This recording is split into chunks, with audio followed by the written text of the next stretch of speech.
Oh, bloody adverts. Good evening and welcome to the Andycharger and CarChris live TT chat. I'm Andy. And I'm CarChris. Oh, he is? Oh, yeah, you are. Although he's watching adverts, he's telling me. That's all right, they're gone now. I've sorted that. So apologies for the late start, guys, but we are, hopefully we are now live. We've got a lot to talk about tonight. We've had various car meets we've been to and various things going on with the cars. We've also got some great guests on tonight. So it's going to be a bit of we might need a shoehorn to get all five of us on screen, but there's going to be five of us on screen. It's definitely going to be interesting. So I'm going to start off and we will bring in, let's bring in young Mr. Stephen Harper first. Good evening, Stephen. How you doing? Hey guys, how's it going? Yeah, all good. How you doing? Very good, very good. How's things, you? Yeah, well, recovering from COVID here, but oh no, all good. Yeah, it's not been a great week, but hey ho, we're not here to talk about that. We're here to talk about our great cars. Exactly. And we've also got, I believe, Mr. Dom Parrott from the Parrott Bros. Good evening, Dom. Hey everyone. Hey Dom. How's it going? Hey, Dom. All recovered from your long drive last weekend? Oh yeah, fine, mate. It was just boring on the way back. I kept losing everyone. I know, we slowed right down for you. I couldn't wait for you any longer. No, we slowed right down because I think me and Alex disappeared. And then I think Neil and Andy flew in front of us and we just hung back waiting for you, Dom. We thought you might have turned off. The generator's on the right-hand side, by the way. I had to stop for a little break and then, that must have been it. Oh, I don't know. And we've also got an extra guest on tonight who was actually at the Motorist last weekend, and he has got a fabulous Mark 1 Aviator Grey TT, and that's young Felix. I'm hoping if I add Felix in, he'll be able to see us as well. Good evening, Felix. Can you see us? Can you hear us? Felix, are you there? I don't know if he's there. I've just got a grey box at the moment, so he might not be there. I've only got four guys of us on screen chatting. Felix, I might get you to rejoin, I think. Drop off and rejoin because you're just a grey box. Maybe you're doing a picture of your car. I don't know. It's definitely very greatly seen. But if you want to drop off and jump back on, I think that might help. So yeah. Anyway, guys. Yes. Yeah. So how have you all been? Let's go around the table. Let's start off with Stephen, I guess. Then, so Stephen, it's been a month since we spoke. Yeah, it's been probably about a month. So like yourself, also got the COVID. So that was sucked. But I don't know how I got it, but my friends were getting married, and I have a Mark 1 Golf convertible, and they rang me up, like, could you chauffeur us for the wedding? I was like, yep, no problem. I'll bring you to the wedding and stuff. And my brother was best man, and he would be driving the groom to the wedding. And he actually drives a van. So they rang me up in desperation, going, well, actually we don't want to go to the wedding in a van. Like, do you have another car? It's like, well, I do have a TT. They're like, yeah. So the TT was also a wedding car. So that was absolutely brilliant. Excellent. So you managed to take the car. So you took the Golf and you take the TT, and everyone was flocking around your Golf or flocking around your TT. They actually love both of them. So the bride and groom left the church in the Golf, but the groom came to the church in the TT, and so my brother was driving it. It's like, so it's obviously a bit of fun, a bit of a novelty to drive a TT, and apparently they were flooring it on the way in because I was like, I had way more petrol at the start, and it shouldn't have been this much gone. I think that easily done. Although we had a bit of an interesting one talking about flooring it last weekend. So I know, Dom, you mentioned it in your video, and I touched on it as well. We had 2 3.2s doing the same journey last weekend, and on the way there, I thought, it's not too bad. I've done just over half a tank of fuel, and I parked next to another 3.2 that done the same journey, and he said, I'm on the red. I thought, how can you be on the red? Because we've literally done the same journey. And I think that the 3.2 will do about 350 to a tank. I just think my one was being a bit, I reckon I've obviously got a bigger second half of the tank to the first half of the tank. That's what it must be. That's my theory. And but Howard had completely emptied the car on the way there. Howard was in the convoy with us. He was. There. Yeah, exactly. And he wasn't flooring it, and he wasn't sort of. I don't know. He was playing a little bit. Was he? Oh, he was a little bit. But not that bad. They're not any more than you. So yeah, it's quite. Well, I wasn't playing anything. So so that was quite unusual. But on the way back, literally I put about £25 worth in at that really dodgy petrol station. So other petrol stations are available, but that was a bit of a dodgy station I went to, and it was only 97, I think, as well. So it didn't. That BP, wasn't it? Yeah, it didn't have an extra bit of oomph. So, and it was So I had to fill up again. I literally got back to Ruton, and I was on the red again, so I put some more in. So it's probably done well over 150 quid's worth of I keep calling it diesel of premium grade petrol to get me all the way there. So so how much do you reckon it cost you guys to do that journey? I put, to be fair, I put just over £105 on first of all. Right. Obviously got there with that, had about half the tank by the time we got there, and then obviously we stopped off on the Shell on the way back. Yeah. I think I put another 60 quid in then, and then when I got home, I still had half a tank left. Oh, that's good. So do we think that your Mark II is a bit more fuel economical than our Mark 1s? Yeah. The TFSI engines are pretty good on the fuel. I mean, I've had that, in the 40s all day long if I drive. Have you? Wow. Yeah. Right. Not a problem at all. All right. I've even touched 50 at one point driving to my mum's at Malvern Hills, sitting at 60. You're pressing the clutch on the way down the hills or something. Yeah, I can see, yeah. Using that neutral. I'll tell you, they're brilliant. They're brilliant on fuel. I'm actually going to do, because obviously you've done the comparison, obviously, between your 3.2 and your 1.8, which is very interesting. So what I'm going to see now is, what does my Stage 1 Mark II do against my Stage 1 Mark 1? Yeah, what's the fuel version? Yeah, see like a tuned version, see what the fuel difference is on them. Right. I think the Mark II is going to win it, but by how much, I don't know. Right. It'll be very interesting to do the same sort of route. Yeah. And just see what it says on the display. I know it's not the most accurate, but see what I can get from that. Just be interesting.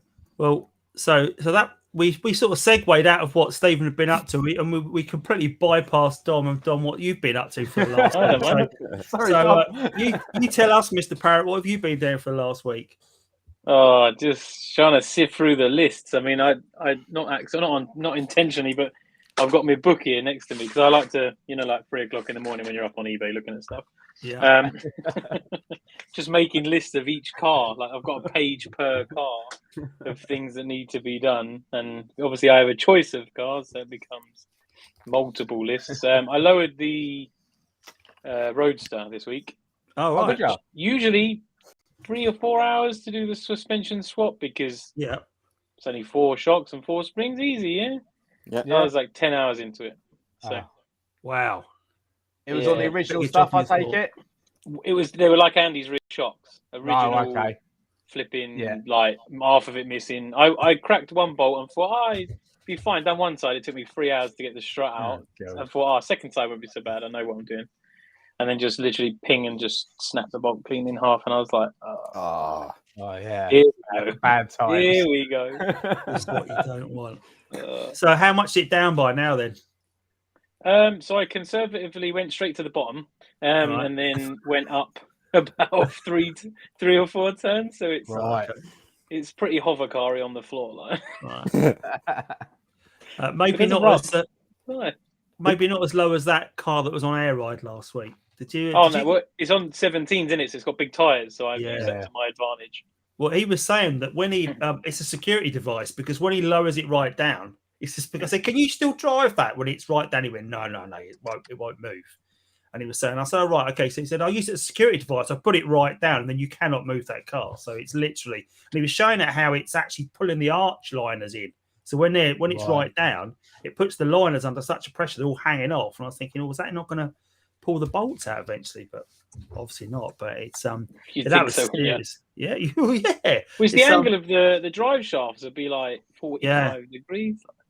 Yeah, surely that's not going to put it under. Well, I don't know. I guess they're under some sort of load when they're right down like that. Because the car's, unless I guess the weight of the car is sitting on the tyres. It's still there, so it's taking a bit of it out. But you're still going to wear all the joints and all the bushes and bearings the same.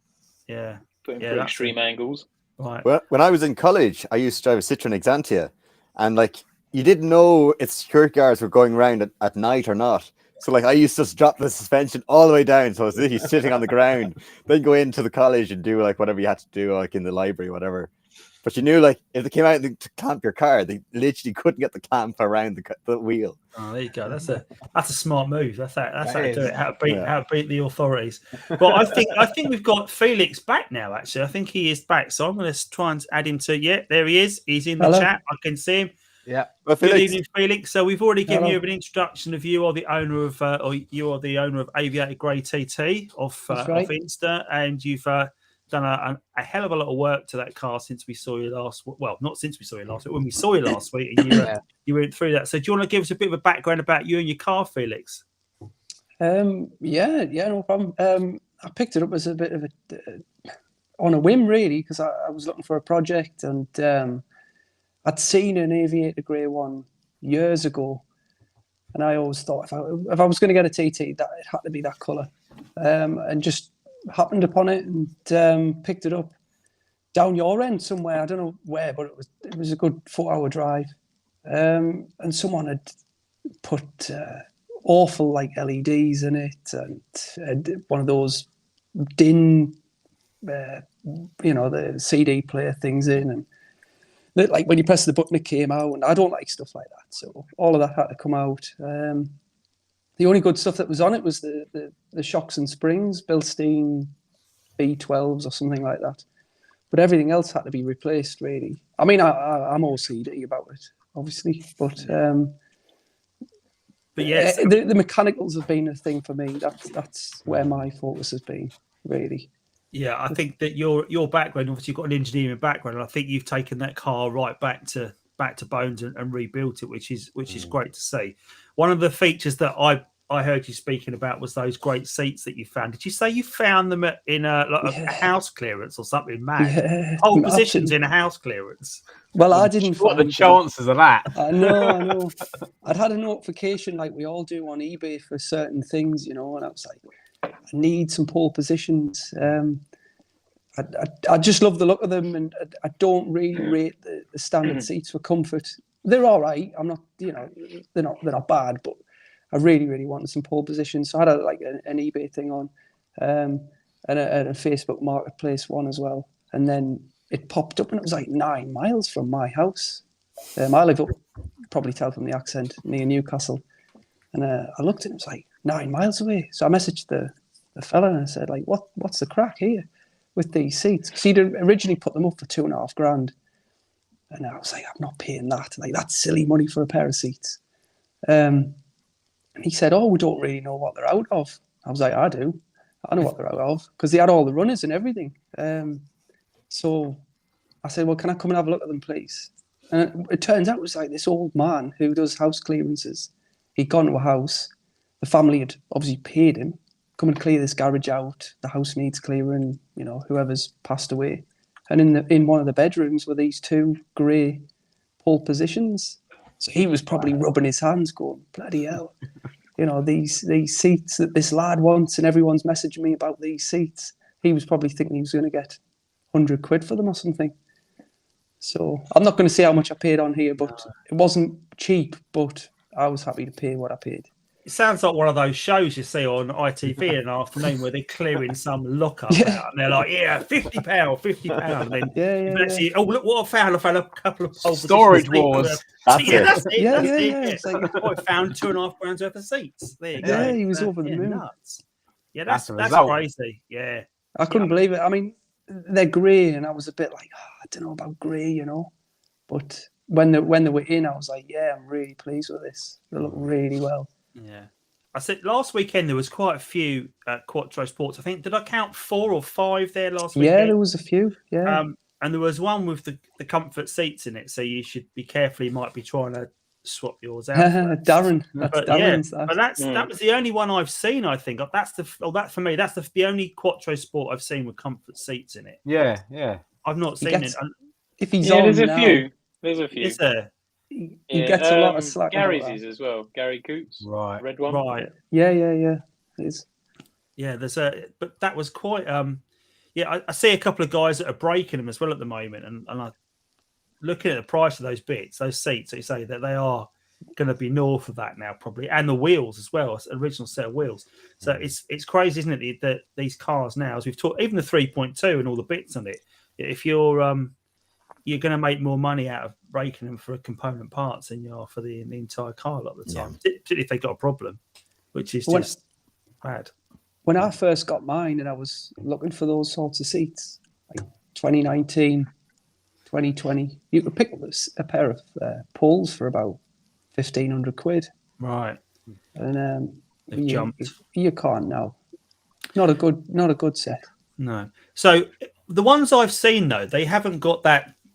I don't know if you've seen the obviously Goodwood Green car of Neil's, that lovely car he's got. He's got poles in that, and he's had this. Well, he hasn't had the seats restitched, but someone has restitched them, and they've got that like diamond stitching on it, like a quilted sort of thing, isn't it? Yeah, pleated. Yeah. So I guess that is not a standard style. That is just like that's like the only one that's like that, is it? Or there's very few. Like it's not like it's a factory option.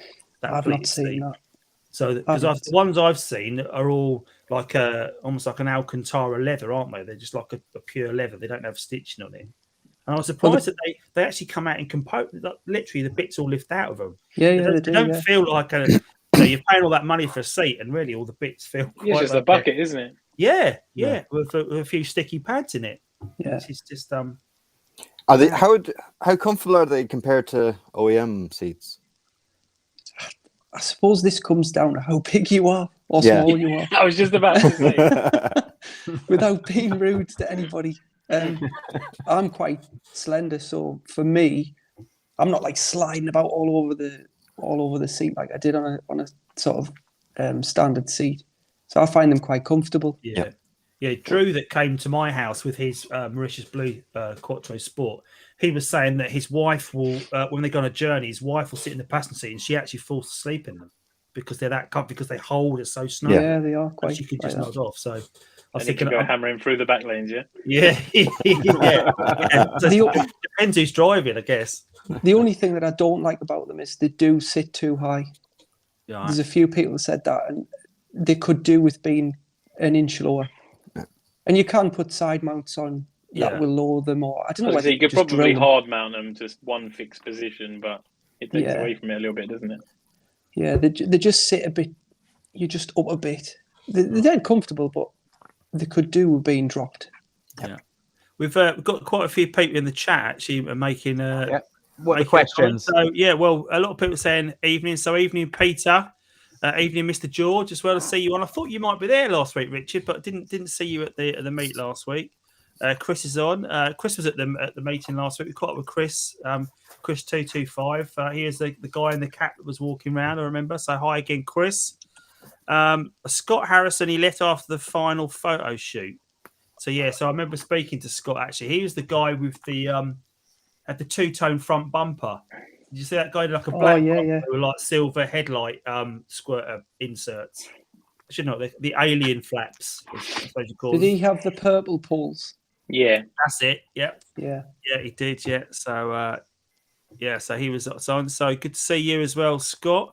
I see Alex is on from a wedding tonight. So he did. I did mention to get Alex to come on and join us, but he's obviously at a wedding. And I see and Peter's saying about talking about the fuel prices. I think that's fuel shabby. Yeah, absolutely. And Howard's on. Hi, Howard. Nice to see you on. Yeah, a lot of people on. Yeah, and hi, Wayne. Yeah, nice to meet you last weekend. Yeah. Wayne. Nice to meet you. And so talking about last weekend's meet, then what was your takeaway from it? I mean, I thought it was a really good venue last week. It was, I thought it was a good venue. Yeah, it was lovely. Yeah, first time that far north in the car for me, and I think it's for those of you that are in the area. I mean, I think it's a great place to go and meet like-minded people with cars. They seem to. We had like one area for TTs, and then everything else was across from us, wasn't it? Really, it was like a real mix match of other cars. But I guess that's what happens. You have like the main mark of the day there, and then all the other ones joined on. But what was your favourite car that you saw, Chris? There was this lovely little red Quattro Sport that I saw at the end. It was just completely standard. It was just perfect. There was not a mark on it. It was literally like the one that you'd get and not touch anything on it. Yeah. You know it was amazing, wasn't it? Yeah. Yeah, I watched your video and I saw that one, and that was lovely. Yeah, that was such a good example. And I said to the man, I said, look, I Don't modify it. I wouldn't touch a thing on that. Yeah. That is perfect how it is. You know what I mean? Yeah. Yeah. What about you, Tom? What was your takeaway from it? Do you know what? I didn't actually look at any cars other than the TTs, and apart from when we went for lunch, and I was so hungry that we were chatting. I ate lunch and then went straight back again. So yeah, great, loads of TTs. Yeah, many TTs. Oh, there was a really nice Escort Cosworth that I saw on the walk. I was about to say that. Yeah, as we were walking back from lunch, so I did see that, and I was thinking, oh yeah, it's nice to see those cars. There was also a Sierra Cosworth there as well. I noticed. Yeah. I'm looking around, so I see. I'm not sure it was, but someone put up some pictures where they were sitting in it. So I was quite surprised that people were able to walk around and sit in other people's cars. I get it in the TT fraternity if people want to do that, but when it's other marks and people you don't know wandering up and, oh, can I come and sit in your car? I'm not sure about that. No. What's particularly in Felix's car when they start unbolting the seats and they worry about that. People that turn up. Well, there was that car that turned. There's that track car, wasn't it? That turned up on a trailer as well. Yeah. Because it was the green wheels. Yeah, it was my wife's first ever car meet on Sunday. She's not really, although she likes to drive them, she doesn't like to go to car meets. Well, she's not been to one before. And did she enjoy it? Yeah, she had a great time. Oh, she really Did you tell her it was going to be like Tokyo Drift, like loads of women walking around in bikinis, like? Yeah, she got changed before we arrived, so she said, "No, it's not my scene." And but she said that car has just come off the back of that trailer and it hasn't even driven here. I was like, "Oh yeah," I said, "I think that's probably a track car." And then when he finished it, they literally turned it around, put it back on the trailer, and drove it off. And they went quite early, I think, those guys as well. So they literally came along to show and then go. But whether they had a meet that afternoon, they might have been doing a quarter mile at Santa Pod. I don't know, because obviously that's where you'd been on the Saturday, and you, Dom, I think you'd been to Santa Pod. Yeah, we went there and then got rained off. I was hoping to do a little quarter mile video in the car, and we got there and it started raining. I said to the guy, "What's the chance of opening?" He was like, "None." I was like, "Oh no, damn!" All right. Oh, we've actually got a question actually about the I guess it's about the weekend. Question to you all: what was the busiest filming day you've all ever had on TTs? I think for volume, for number of cars, that was it. I think for getting around, I think that was probably. I mean, you boys did well to get on. You pretty much went around every single car. My video would have been 2.5 hours longer. Oh, look at this! Yeah, look at that! Yeah. But I think it even still. I mean, I didn't capture every single one because it was when I went along and I first took a picture, or afterwards I took a picture of every single car, and there were ones that I thought didn't capture you in my video. So you've arrived since I've filmed. But then there were other cars that I've captured in the video. And I've noticed they're either not in your videos and the same other way around. There's cars in your videos that I never saw. And I'm like, well, how did I not even see that? But I think it was just so much going on the whole time. It was very hard. Unless you literally stood at the front door and as someone turned up, you went, right, what's your name? Where'd you come from? And you filmed it as they came in. You never got them all. I mean, it was just... When I got there, I literally was like, I said to Sarah Jane, I said, look, all I'm going to do, I'm just going to go up and down all the roads quickly just to get all the cars in, which are there. As you said, there was cars going and cars turning up, so you're never going to get them all. No. I've just done all that first of all, and then just done a little sort of walk around and chatted to a few people and stuff like that, really. I mean, obviously, you can't do that to all the cars because you'd be there all day. Yeah. And the video would end up being, as you said, hours and hours long. And I like your technique. I like your technique, Chris. It's just like, right, where's my missus? Right there. I'm just there, off for a take sleep. the camera, you go off, I'm going to talk to car people. Yeah. That was the thing. I just started just chatting. You know what it's like you do a little bit of film and you start chatting to people. Yes. And then when you start chatting to people, that's it. Yeah. That's half an hour of just chatting. I was like, right, I do need to get some footage. Yeah. Here's the camera, off you go. And so she got a little bit of footage as well, which was good. Yeah. So it meant I could just, at those events, obviously, we're down south, everyone's up there, so obviously they don't get to see us down this way and chat to us about TT. So obviously when we get up there, people want to talk TTs, and we're at a TT event, so that's what we're there for. But yeah, no, yeah, that was my big hectic. take. That was my big takeaway from it, was that there were so many people I'd not met before. Yeah. Because exactly. the meets that we do around the south. I mean, some people do make the journey down, and we make the journey up, but not as many. So Felix, that was the first time that we'd met, and obviously we've been conversing offline, and there's other people that were there, and it was great for people to come up and say, "Oh, hi, I'm XYZ," and you go, "Oh yeah, nice to meet you, along last," and put a face to all the names that we've met, because it's it is great to meet everyone, and it's new people to meet and talk about all their cars. So there were a lot of cars there that I'd seen before, but there were an awful lot of cars that I'd never seen. And I guess even for you, Dom, you must be seeing new cars all the time, are you? For sure, yeah. There's always. I mean, the guy is it Paul, the one with the convertible? Yeah, he was on his. I think it was Claire on Facebook, and he was saying he bought it the day before. Yeah, that's There's always new stuff, and people that just find even though, I guess. I've met a few people that have had TTs 10 years, but wouldn't maybe be on Facebook so much on the groups. And then it's not till they've gone, oh, how do I get my rear seat out? Because it started go on YouTube, and then suddenly you see this massive community of people that are nutters, and they're like, oh, let's have a look at this. And then suddenly they come along to the meet, and they're like, oh, flipping heck. yeah. That's it's surprising actually the number of people that YouTube is there. Obviously, I guess for being in touch with us guys, is that. That's their sort of main social media outlet that they use, YouTube. Because when you say to them, what do you do on Facebook, or what do you do, on various social media, or I'm not on that, I'm not on Instagram, I'm not on that, and it's so YouTube is their main way of communicating with us, and that's why I always try and put things in posts as well, so to keep you all up to date with what we're doing, because I'm aware that not everyone is a Facebooker. I think, Chris, you're quite new to Facebook, aren't you, Chris? You're a bit of a Facebook rookie. So, believe it or not, I'm not really into social media, but I do like, obviously, YouTube. I always watch YouTube. I don't really watch TV, to be honest with you. All I do is watch YouTube. And I did have the Instagram.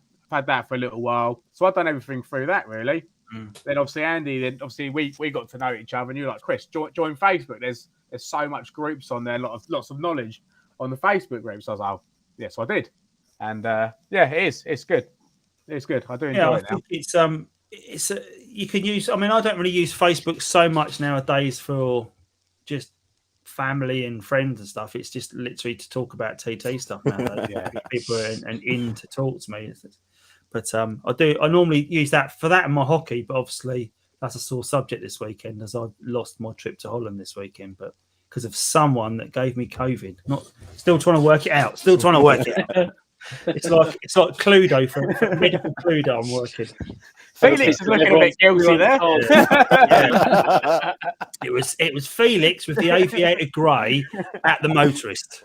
I reckon it was that petrol station, because none of us else have got it, and you're the one that got fueled at that BP. I've obviously been wiped out at some point, but anyway, never mind. But yeah, so Felix, your aviator grey TT, what was the inspiration for getting that? Because when we spoke, you were toying up between that and a 3.2 you mentioned. Yeah, I actually wanted a G40 Polo. That's what I used to have. Right. Most people have never even heard of one. It's a Polo with a supercharger.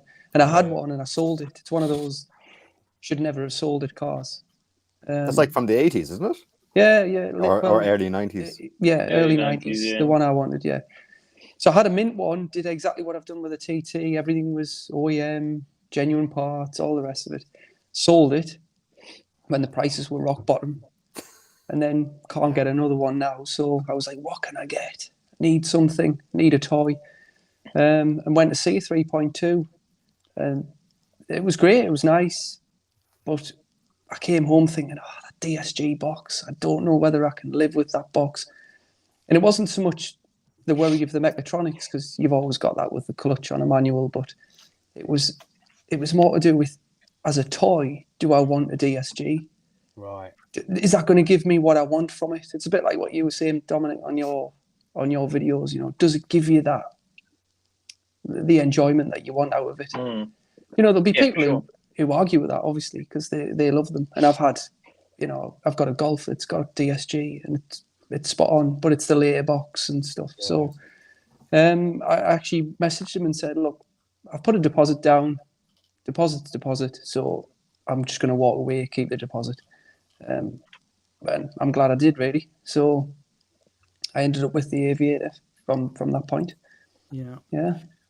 I've actually only seen 2 other Aviators, and one of which was one I nearly bought as a project, which was an absolute rotten 225, I think it was back before I bought my 3.2, and I decided against it. And the other one is Adam Tankard's Aviator grey car, which is also a fantastic car. Yeah, that's nice. the one with the black baseball stitch interior, which I've never seen before, which is something to behold. Yeah, that was in your video recently, wasn't it?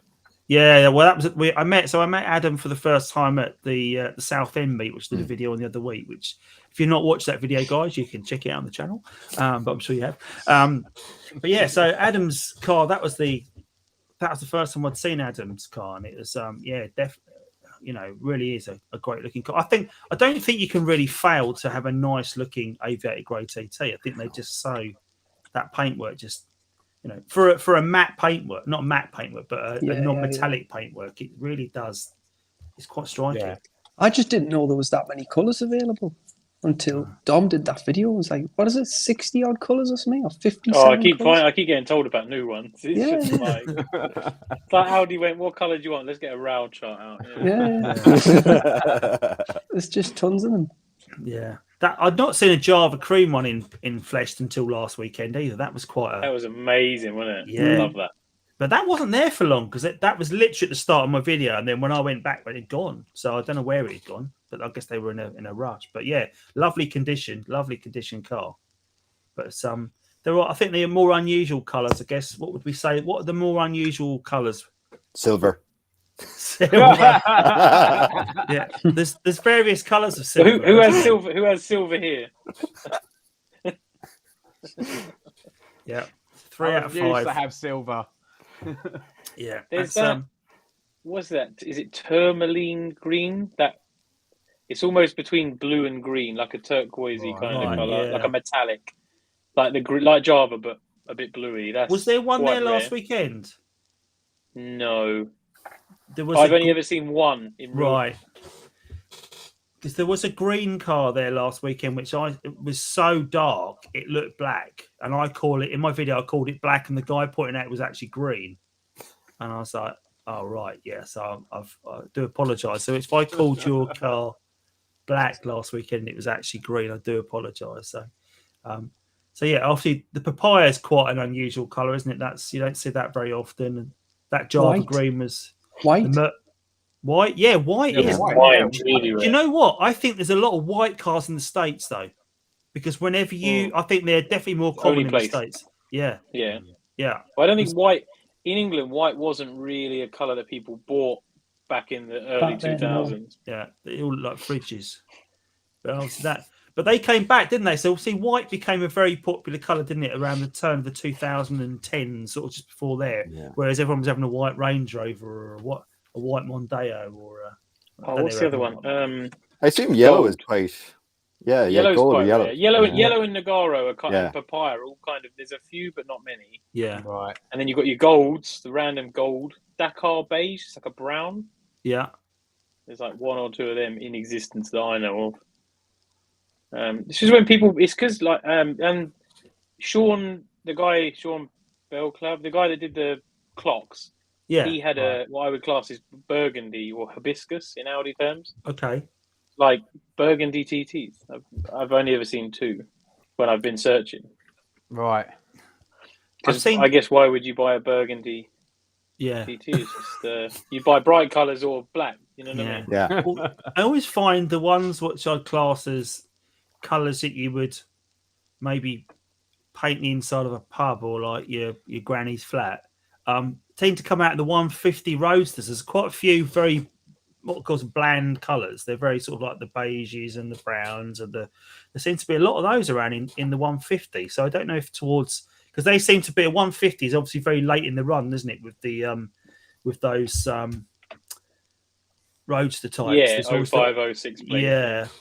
So it seems to be quite a few of those. Not offending people with a beige Roadster, obviously, but there are a lot of beige and sort of rather nondescript colours, I guess, more traditional colours, I guess. But yeah. So and obviously there was a couple of cars that I've seen now in the colour of cosmic blue, but they're not painted. They're both wrapped, but they're both cosmic blue. And I find that quite unusual that there's two people that have opted to have that. And I met one guy at the Southend meet the other week, and the other guy I met at one of your meets, Dom, and I think he's got the Red Bull signs on the side of the car as well. The Red Bull car. Yeah.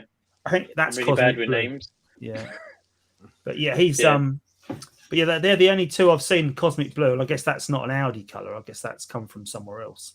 But it's definitely wrapped in that. But yeah, it's great. Oh, what else have we got in the chat? I did see a few things popping up there. Andrew McKinley's got a problem with the instrument cluster lights on a Mark 1 3.2 needles. Light but no background lights. Has a faulty temperature and fuel gauge.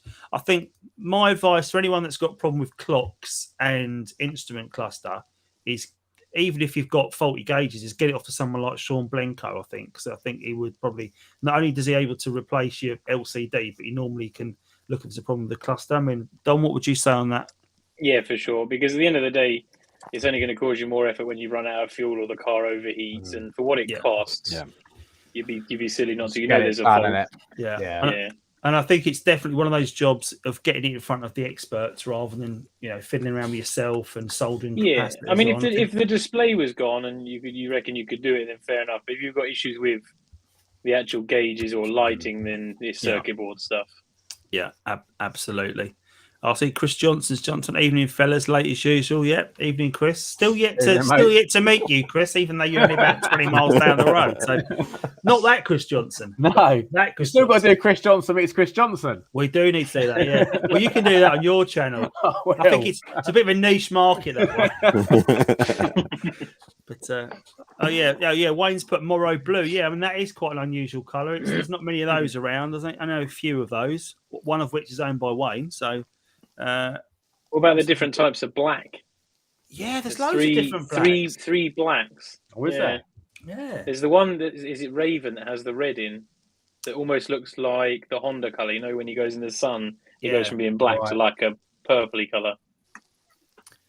Yeah, and obviously the Phantom Black, as we all know. But I guess all the Quattro Sports that are black roof, black body, they are all Phantom Black throughout. It's just, have you noticed on the back of and it's been pointed out to me by Quattro Sport owners and not me pointing this out, that where there's almost like a tape mark around the back of the where the black roof ends and the body color starts, and if you look carefully, you can almost see there's like a masking tape mark in it where they've gone round and taped it off, and they can't get it out. You can't like T-cut it out or anything. It's just there. But I wondered on the black cars, do they not bother because they think, it's all the same, we'll just go up and down. You'd think they paid the whole car, wouldn't you? Well, you'd hope so. Yeah. Yeah. But are they really going to mask it off? Imagine they did, though. Imagine they got all the Quattro Sports and went, right, all the roof's black, and then we'll worry about the rest of the colour afterwards. Yeah, no, I think the roof might be a secondary paint. Yeah. But the underside of the tailgate is the same colour. It is indeed. Yeah, that's all black too, isn't it? So all round the extra tailgate, yeah. Don't see many of them around. Don't see enough of them to inspect all the bits on them. But yeah, that's definitely. They did a poll the other day on the colours, and there's 2 or 3 like a weird blue colour. So the usual silver, black, Avis, black, red, but there's another blue colour. Like there's only a few of. Mauritius. Might be Mauritius. Outbreaking one at the moment. Yeah, there's loads of them everywhere. They're common as muck, those Mauritius blue ones. Don't get one of those. But I think the Mauritius was brought in later to replace the denim. So I don't think there's no overlap between the denim and the Mauritius. I might be wrong, but I'm pretty sure there isn't. So it looks around about 2002, they seem to have stopped the denim, and then the Mauritius being the replacement colour. I might be wrong. I might be telling lies there, but that's. It makes sense, to be fair, because all the ones I've seen the denims are really early because they did that. Yeah. I call it in and out blue, like where everything is blue, trim, leather, inside, outside. And you just think, because my friend had one, and I remember getting it and thinking, that's a nice blue. Opened it up and I was like, that's a lot of blue. It's like that episode from Mr. Bean where they put the paint can and then the explosives into it, and everything is just painted. It's like, got blue inside, blue outside, no problem. But they also did the same with green, because I went to look at that green Roadster, that really poorly car in that guy's field. And when I was inside it, I opened the door, thought, oh, it's got green seats, green leather seats. I thought, and then I thought, oh, the trim's all green as well. The body, the actual plastic on the seat is all green. And funny enough, I think there was a guy that was looking for a replacement panel for. There's that little flap, isn't there, on the back of the Roadster where you can put stuff in. It's like a little pocket. It's just literally between the two seats. It flops down, and he was looking for a green, or I think he was looking for a blue door that goes in there, because he had a blue, everything else, and then his door had broken. And he could only get a black one. But of course, I think the blue interior and the green interior, they're obviously quite rare. So if you want to try and find individual components, you might be whistling in the wind a bit. Well, yeah, imagine having to find another purple one, like Matey's pole positions. Like, imagine a door card's broken or something. Oh dear, definitely don't do that. Definitely. Do you really want a blue interior? Yeah. Sorry. I was going to say there, do you not think that back in like early 2000s, like Audi was leading the way towards what we see now, this mass customization where you can buy a Mini and it's one in however many 100,000 are going to be the same, because there's that many options of different wing mirrors and roof and interior. Yeah, there wasn't really any cars doing that at the time. Yeah. But when you think now, us looking back, probably unaware at the time, I certainly was, that you could have all these paint options and interior options. And I know Dom and I had a conversation about some of the options. If you look on Etka, some of the stuff that you could get in terms of like garage door opening controls, sat nav, CD player, tape player. You could even get cuddly toys. Not that that's part of the car, but it's actually listed on Etka. It's mad. But I don't think any other car company really was doing that at the time. And I think that's quite evidenced, isn't it? When we go to these meets, and I think it was Dom that mentioned it, that there was not two cars the same there last weekend. Yeah. So whether you couldn't get two identical cars that were there. There definitely wasn't. I wonder if those Quattro Sports might have been close. Some of those might have been close, but they wouldn't have been identical. No, because you think you got the factory options, then you got what people have done to them as well. Yeah. None of them are ever going to be exactly the same unless they're completely standard, come out of the factory, exactly the same specs, exactly the same options, and no one's touched them. Okay. I just noticed there, Chris Johnson has just put up there an enigma, a meeting on a Sunday that isn't over 200 miles away from me, and I'm there, I promise. All right, Chris. Springfest, there you go. Yeah. Springfest. It's not 200 miles away. It's on a Sunday, and you got no excuses. But that's a nice little segue into that. So, but I guess that if we talk about other events we've got coming up, we did decide last weekend on a date for Quattrophenia, so we can reveal that tonight. So we've been talking about it for ages. We've been trying to line up a date that the three of us could make. And obviously, we're going to do it in September, so it gives everyone a chance to get their holidays out of the way. And I believe we decided on the 10th. Is that right, guys? Saturday the 10th? Yeah. So that's the day we're going to do it. So Saturday the 10th of September is going to be Quattrophenia. There'll be more details to follow. Chris Johnson's in Tenerife when I'm having my meeting. I remember that now, Chris. I do remember that. But no excuses. So we are doing Quattrophenia on the 10th.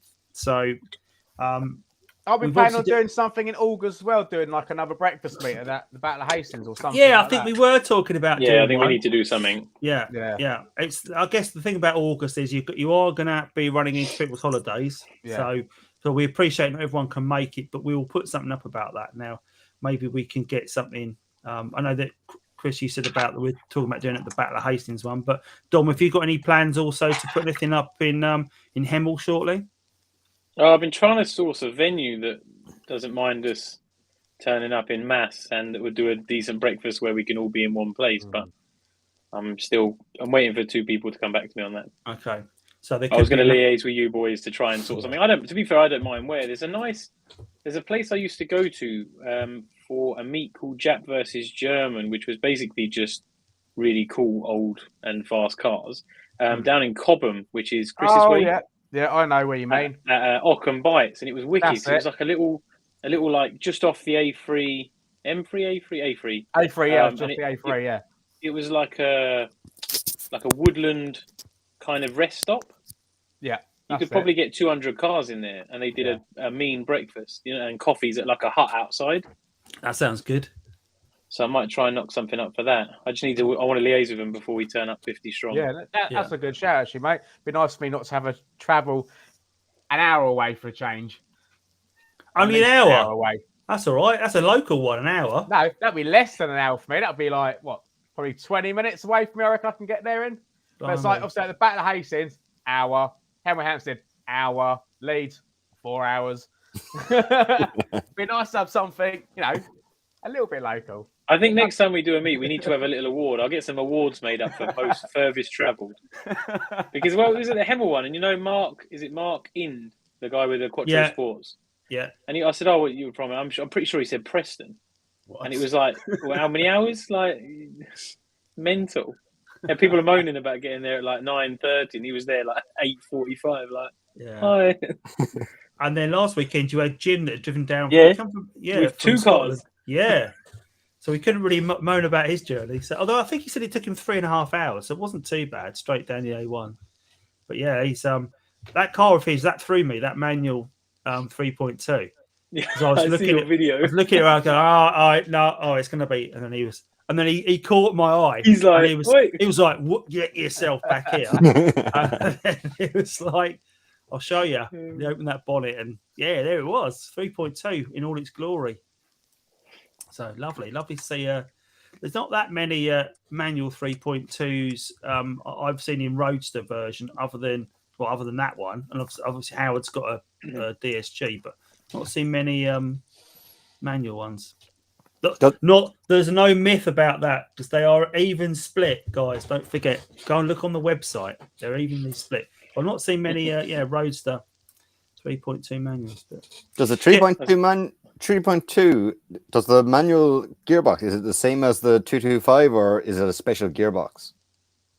Oh, that's a question, Stephen. I'm guessing it's an O2M out of like the same as a 225. I don't know that for sure, but being the same four-wheel drive system, I'm guessing so.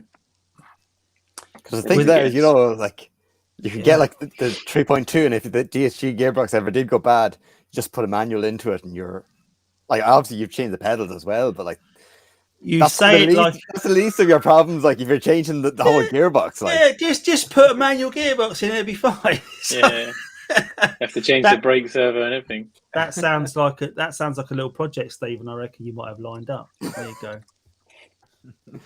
So what projects have you got coming up on your cars? And so Dom, you say you've done your suspension on your Roadster, but have you got any other projects this week coming up? Right, so I'm going to the ring. Look at my calendar. 15th of July. So what's that? 3 weeks Thursday. And the V6 is the one I'm taking now. It's on just Apex 40mm lowering springs on stock shocks, which look original, and it handles and drives like it is. Right. It's horrible. So I have acquired another car. Here we go. So, but it had the bits I wanted on it. So, someone's already buying it. It was one of my friends. He was going to buy. He wanted to buy a TT, of course, because it's infectious, and he wanted a stock one. And I found this one with H&R suspension on, and I was like, well, I'll make it cheaper for you. So I've got to do 2 more suspension jobs. So pray for the bolts. So this week, hopefully, I'll be taking the suspension off of that and putting it onto my V6. Along with, I don't know if you can see. Let me find it. Oh, it's disappeared. I've had these done. I'm back. Oh, nice. Oh, look I've at got those. the caster correction and the smaller ones with the insert into nice so powder-coated arms. I've got those on mine. Yeah, so I'm going to try and dial in the V6 because it's a bit front-heavy and a bit... I'm trying to make it a little bit better. Yeah, it does. Before you see a video of it on the ring going, you know what I mean? Are those, you've got the Cookbot sleeves? Yeah. They've got the sleeves and then the caster correction fronts. Makes a good difference, that, I think. Yeah. I see Ben Griffiths is on as well. Ben in the North. He's put a guy on the forums changed his from DSG to manual and was a huge job. So we talk about gearbox again. Yeah, I agree that would be a huge job, Ben. I think that's don't bother.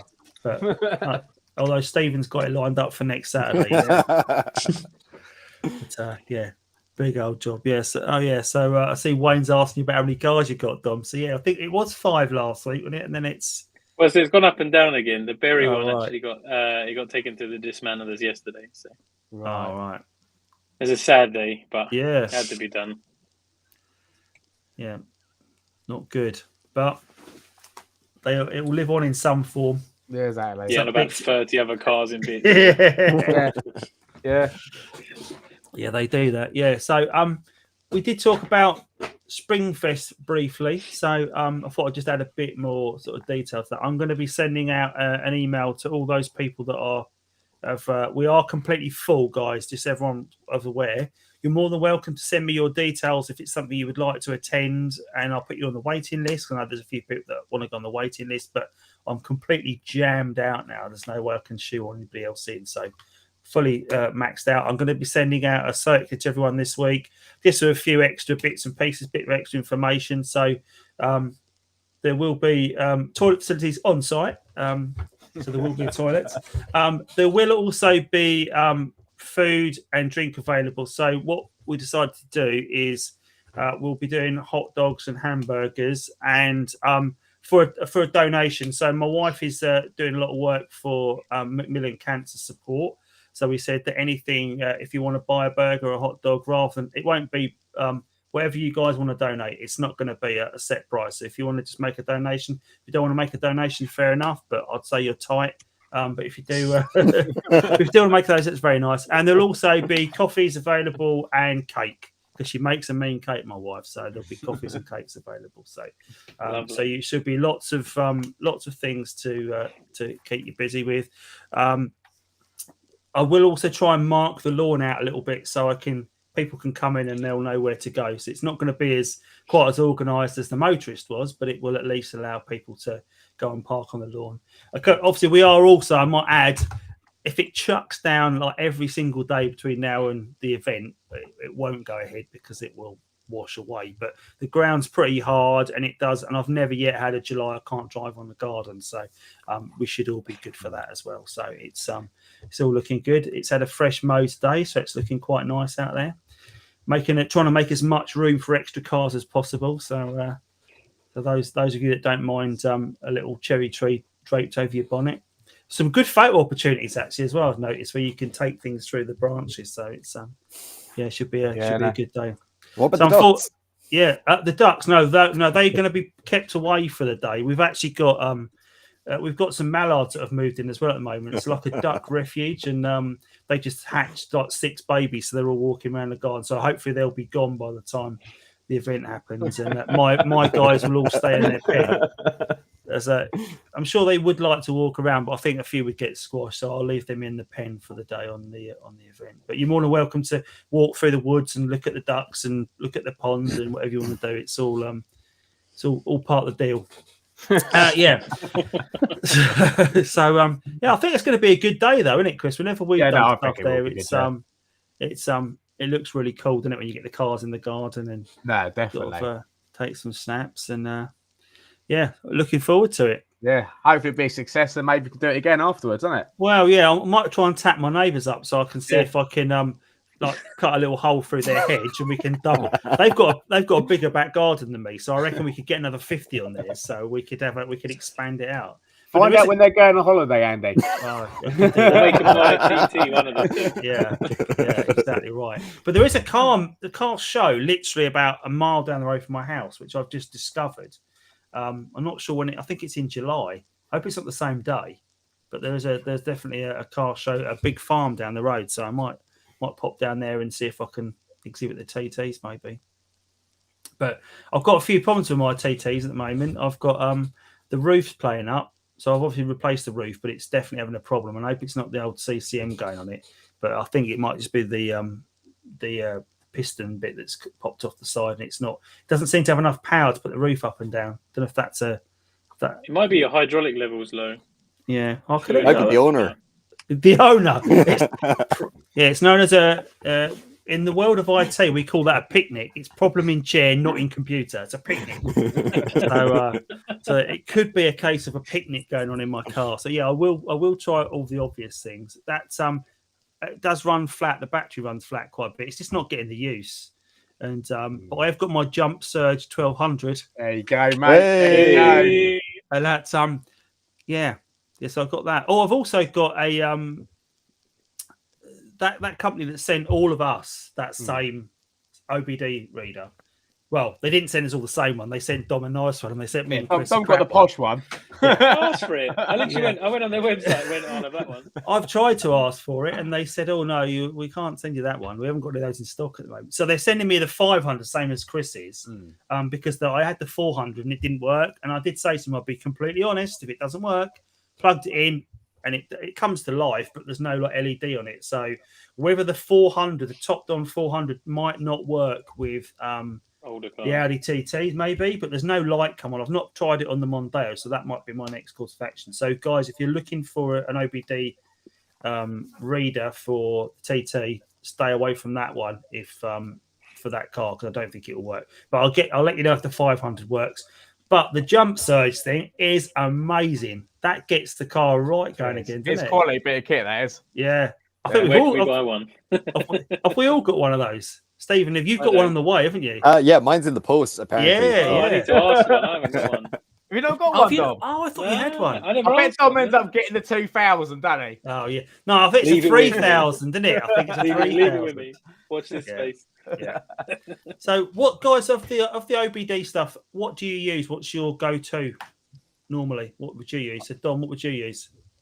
Well, I use normally VCDS only because I have it. So it's one of those. But I mean, it's expensive and it's really hard. Half of the time, I have to Google if I've not used it for what I'm planning on using it for. I then have to Google how to get the results I want. Right. Because there's so many measuring blocks to go through. Yeah. And Felix, do you use OBD? Have you got an OBD reader? No, a family member of mine works at Volkswagen, so lucky for me, he uses whatever it is. Yeah, but he has an older one because obviously the newer system doesn't use the same stuff. Right. But he scanned mine recently. That's good. Stephen, what's your go-to? Yeah, well, I usually end up borrowing VCDS. But I went onto eBay and just bought a Wi-Fi dongle. I think it was like for a tenner, and then just used free apps that I got. And basically all I want to do is scan it and wipe the codes. I don't really care what the code is. Just scan it and wipe it. And then go for a drive and then read it again and whatever codes come up. They don't mean anything anyway. Just wipe them. Yeah. Just ignore them. They'll go away if you wipe them. Problems go away. What you, Chris? Well, I know what you use, but what you use, Chris? OBD 11. That's right. Yeah, you do. And you scanned my codes, didn't you? My chains for me to make sure they were. The only problem with OBD 11 now is that they're charging you subscription. Where I was lucky when I got mine. I got the Pro license. I bought the Pro license version, and it's before they've done the subscription. So I don't actually ever have to pay a subscription, which is a result. Oh yeah, that is quite a result because I guess it's probably like 30 quid a year or so, 40 quid a year. It's not much, but I'd rather not pay it. But I do have VCDS on one of my laptops as well. Yeah. I just haven't got a cable. I did buy a cable and it didn't work. So I don't know whether to try and get one of those proper hex cables or not. But Andy, if your car never breaks down, you don't need any of that stuff. Well, the reason the silver car doesn't break down is it doesn't go anywhere. That's why. If you don't drive it, it can't break. Exactly right. There you go. Top tip. There's a top tip on YouTube there. If you don't drive your car, you won't break down. So yeah. But yeah, my blue car, I don't know. I took my daughter to work earlier in it and picked her up, and it feels like when I'm trying to accelerate in it, it's not picking up. The DSG is not selecting as quick as it should be, and that's I don't know if that's me being a bit precious, a bit imagining things, or if that's the case. But if I put it in fluid done, didn't you? Yeah. So if I put it in sport mode, it's like rapid, but if I just drive it normally, it feels like it's not. You put your foot down, it doesn't react quick enough. It almost feels like it's got a bit of turbo lag. But I don't know. I might do setting adaptions on it or something. No, I've tried that, but that old chestnut doesn't work. That whole you've done it just push the pedal down and you stuff pull like the pedal down, the ignition off, and turn, and that doesn't seem, because you meant to feel a click under your foot. Yeah, and that didn't work. If you do it properly, like obviously, like with VCDS or something, you'll get literally like a big clunk, and then it's all properly done. You'll get it's near enough like a thud. I've had it on my Mark II on that DSG. When I've been like, I don't know, I feel like it's got a little bit of a problem. Then done the adaptations on that, and it's literally like a proper thud, and then it's like perfect again. Yeah, maybe I'll take it somewhere and get it looked at rather than, I don't want to fiddle with that one too much. Like gearbox, engine, let it get on with it. I'm not going to touch it. Any little, taking the rear light out for a Hoover, I'm all over it. But fiddling with the engine, no. Maybe Andy, how's the painting going on? Because you were going to do some painting, weren't you? Oh, well, Chris, I don't know if I mentioned I had COVID for the last week. Yeah, but say you were at home then, weren't you? Yeah, exactly. Sitting around doing nothing. Yeah. No, it is something I would like to try and get underway one evening this week, actually. I was going to, because my idea was on that one, I've got that almost like a split in the paint in that back bumper. But I don't think it's through to the plastic. I don't think the bumper's cracked. I just think it's had to push in. The paint's lifted, and then over time the paint's cracked, and it's just coming away. So, but I do want to take it off to inspect it from the other side as well and see if there is any damage. And then I think for masking it off and spraying it up, it would be easier when it's off the car anyway. But for rubbing it down and getting it looking nice, it's almost feel like it would be better in situ, because I think having it there, it's all already, that's just my thoughts. I think it would be easier. But when I sprayed the Kia, I sprayed that in situ, and it all came out all right. Not seen it since, not seen that car since, but I'm sure it's fine. I'm sure the paintwork looks amazing. It was all right when you sold it, though. Yeah, exactly. It wasn't dripping or anything off the side as it drove away. But yeah, so I am going to try and get that done. I've got a couple of little jobs I want to get underway. I'm going to do a review of the sat nav as well this week. That's my next one. I'm going to do. The original one. Yeah, because I see a lot of people asking about it. So I approached Audi in the week. Last week I'll give them a quick ring, and I said, I'd like some feedback on the sat nav, and is it possible to upgrade it? Because there's a few CDs and things available on eBay, but you've got to wonder how good are they going to be? Are they going to work?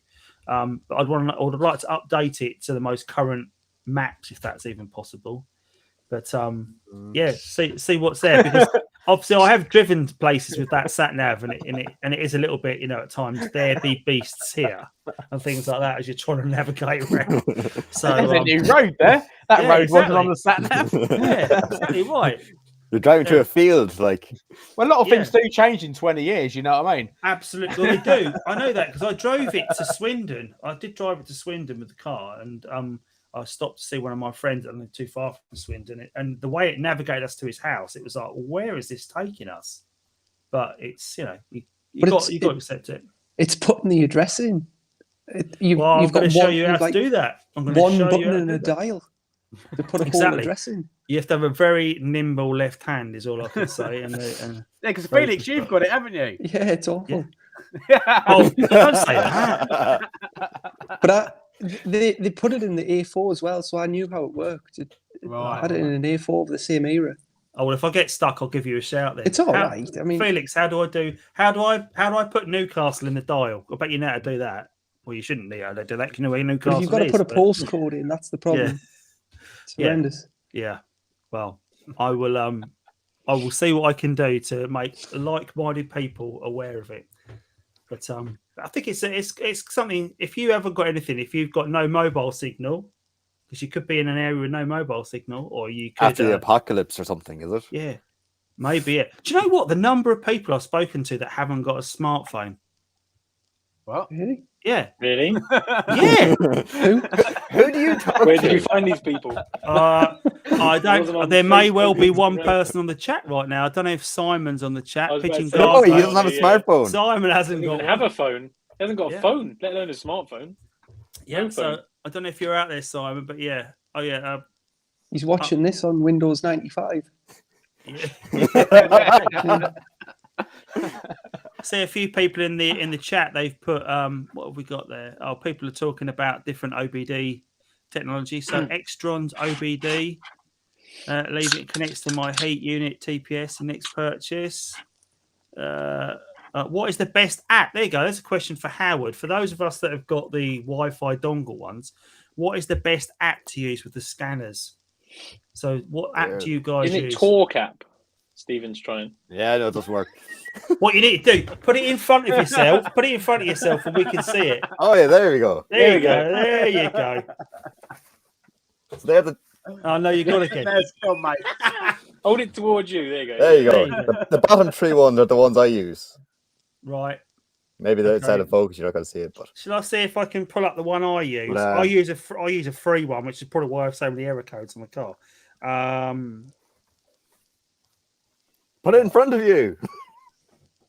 There you go. Oh, No, it's it's not- bit. there you go. You can't see it from that distance. Nah. You have to zoom in. So essentially, my one's called Car Scanner, and it's really easy to use. It connects nicely. It lets you read the codes. It delete the codes. Does all the live real time data as well. You can buy an add-on for it if you want to pay for it, but I use the free version. It's all good. Anybody else using the Wi-Fi ones? No, Well, just I've got me and the Stephen. OB one, which has got its own app for Just it. me and Stephen being cheap then. Yeah. Okay. Right. Okay. Yeah, but you don't need to pay for the ones I use. Like, you just scan it. It just gives you a code. So it's P whatever, and then just Google it. Yeah. Just Yeah, clear exactly. it. And then just clear it afterwards. In Yeah. fact, that one I've got, which you can't see now, that one has all the. So you click on the code when it comes up, it takes you straight to Google, and it has all the details anyway. So it's not like you're left, unassisted by it. So Yeah. it's definitely all there. Yeah, I see. See, Wayne's told me to send the car to Bryn. I think Bryn's busy enough at the moment. He seems to always be snowed under with work at the moment, I think, Bryn. So, which is always a good thing if you are a mechanic, I guess. So, it's a long way for me to go as well, Wayne. I don't really. He travels. Does he? Oh, there you go. I could get him to come down and maybe we could get him to do it at Springfest. There you go. I'll leave it till Springfest because he's coming at Springfest. So, yeah. But yeah, so that's OBD. Other things that guys got going then? Any other sort of jobs you guys got going this week? Chris, what have you got going on? You've not mentioned much. No, so what have I done? So obviously went to the meet last week. I went to the workshop yesterday just to go out in the Mark 1 for a bit, give it a little bit of a clean. Just looking around it, just working out other little jobs I need to do. Today I met up with Big Chris with his 3.2. Obviously he's got those wheels off you, Dom. They look so much better, good, mate. Yeah. Yeah, so he loves them as well because like definitely has to be done. So we've done sort of something today, which you guys will see soon. Has he painted them? Has he had them painted? No, he's got some wheels off Dom. Oh, I think Dom. Were they not already painted on your car? Were they black? They weren't bad, Nick. To be fair, they're all right. Yeah, And they've got matching tyres as well. that's always a good Happy start. days. Yeah. Nice one. So yeah. Yeah, Stephen, what have you got? What was your latest videos coming up? Then you must have something in the pipeline, I reckon. Gosh, what do I have? Oh, aren't you doing Trying the to think manual what. swap in a 3.2? Yeah, the Actually, manual- that's next week. Yeah, Don't forget to rate, comment, and subscribe. Yeah. No, I'm going to do an MPG actually video like what you did. Hopefully get the AC fixed because you just end up with sweaty backs. Like it's not nice. And I'm going to do the dash display myself. So I have the little screen and just a matter of take it out and resolder it all. So I'm going to attempt it anyway and see how we get on. Yeah. Well, Can we have a hands up? Whose aircon works? So I have one that works out of the 3 that I use all the time. Like, and the other 2, the red one works 1 in 50 times maybe. really? And because obviously with a coupe, in the Roadster is fine. You just put the thing down and put your head over it like a dog. But the red one, obviously, no air comes in through those small windows because obviously there's nothing to draw it throughout the back, and it's vile. It needs to be fixed. To be fair. Yeah. Have you looked into it at all? Like whether it just needs regassing, whether it's a pressure sensor or is it the compressor? Test. We've done a pressure test. Well, we checked their fluid. It was low. So drained it out, done a proper pressure test, held pressure for an hour, perfect. So gassed it up, and then it worked. And I thought, we're lucky with this one. The next day, it stopped working again. But the gas is still in there, so I think it's a compressor. Right. There's no codes for the pressure sensor, so I think it's this. Yeah. Ben's also said his works 10% of the time, so maybe there's a common theme with the aircon. But Ben, you've got a roaster. Yeah, so you don't need aircon. Like you say, Dom's already given you a YouTube tutorial there on how to get your aircon working in the roadster. Yeah. Put the roof down, stick your head out the window. So have a bit of this. Yeah. Well, actually, it's more like this in the roadster. Although I would say in the roadster, when you're winter driving, it's not the aircon you want working; it's the heated seats because I can guarantee. I think we were talking about driving the roadster in the winter, and I do. Obviously, until last winter, I only had the roadster. So, but I do like to. There's nothing nicer on a like crisp December morning. Put the roof down and get you hunkered up and go for a little drive. It's cool. I enjoy it. Very refreshing. But definitely worth doing. Highly recommend it. But make sure you stay. Do you find the full leather seats in the summer are horrible in the roadster? I don't get too bad. I have to say, I don't find them too much. If I've got some really short shorts on, maybe get a bit sticky and a bit like rip 6 layers of skin off. But apart from that, I've been questioning fitting cloth, either cloth or half leather. Right. Although I've got baseball, so I'm sort of like on the fence about that one. Oh yeah, but you'd fit in very well on a Thursday night at that Southend meet on your baseball leather because they've all got baseball leather.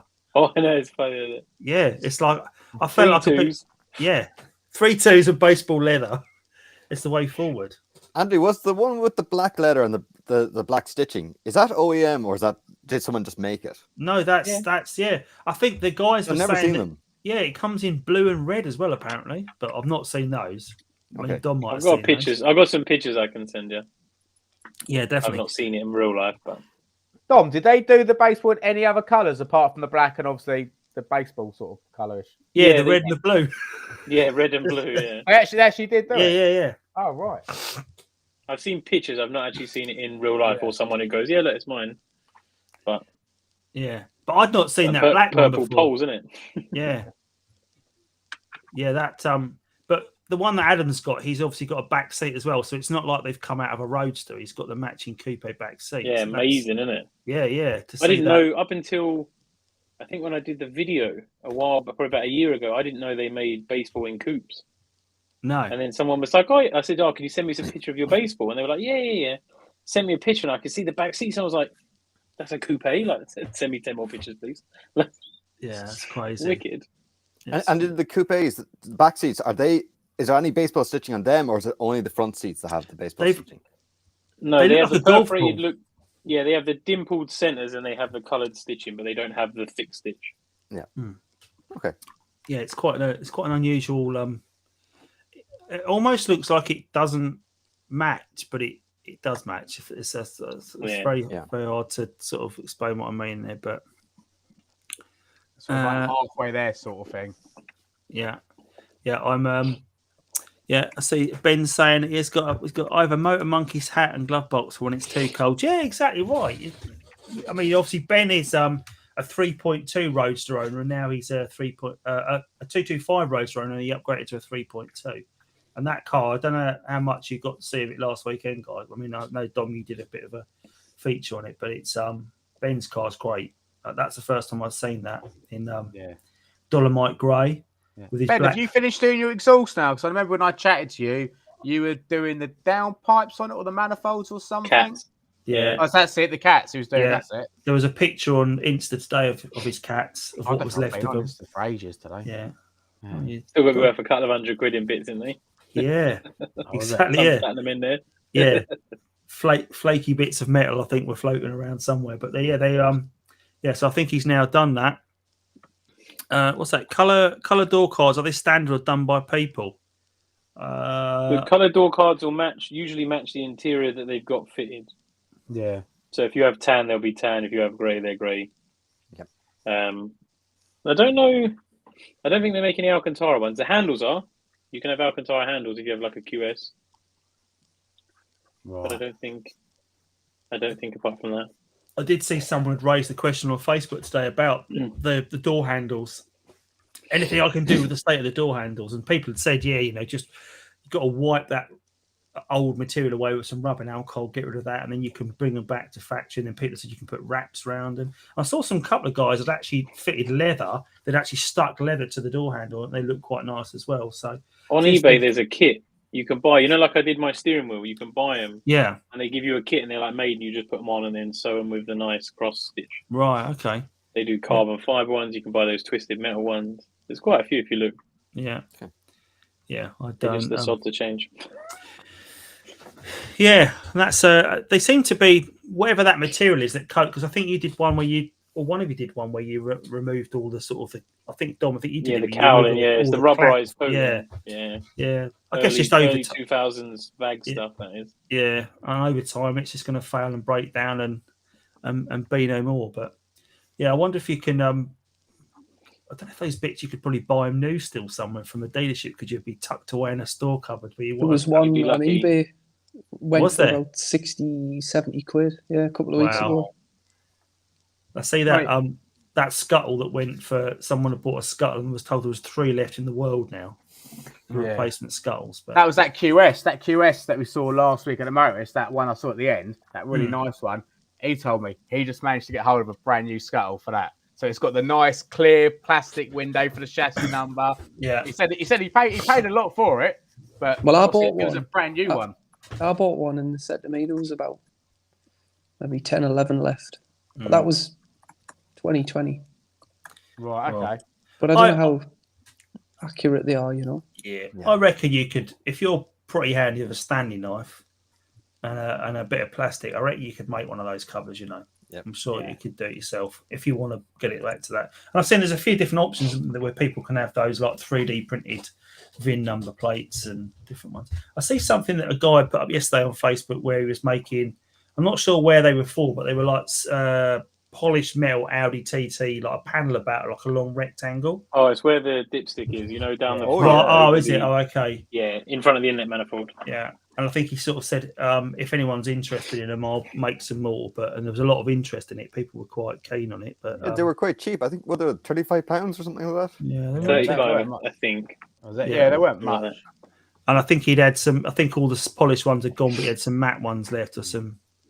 But yeah, good luck getting your bolts out of your original one first, though. Yeah, And then you got to try and. I had to do it the other day. I ended up bending up the plastic just to get an Allen key in to then get it off of the inlet manifold. Yeah.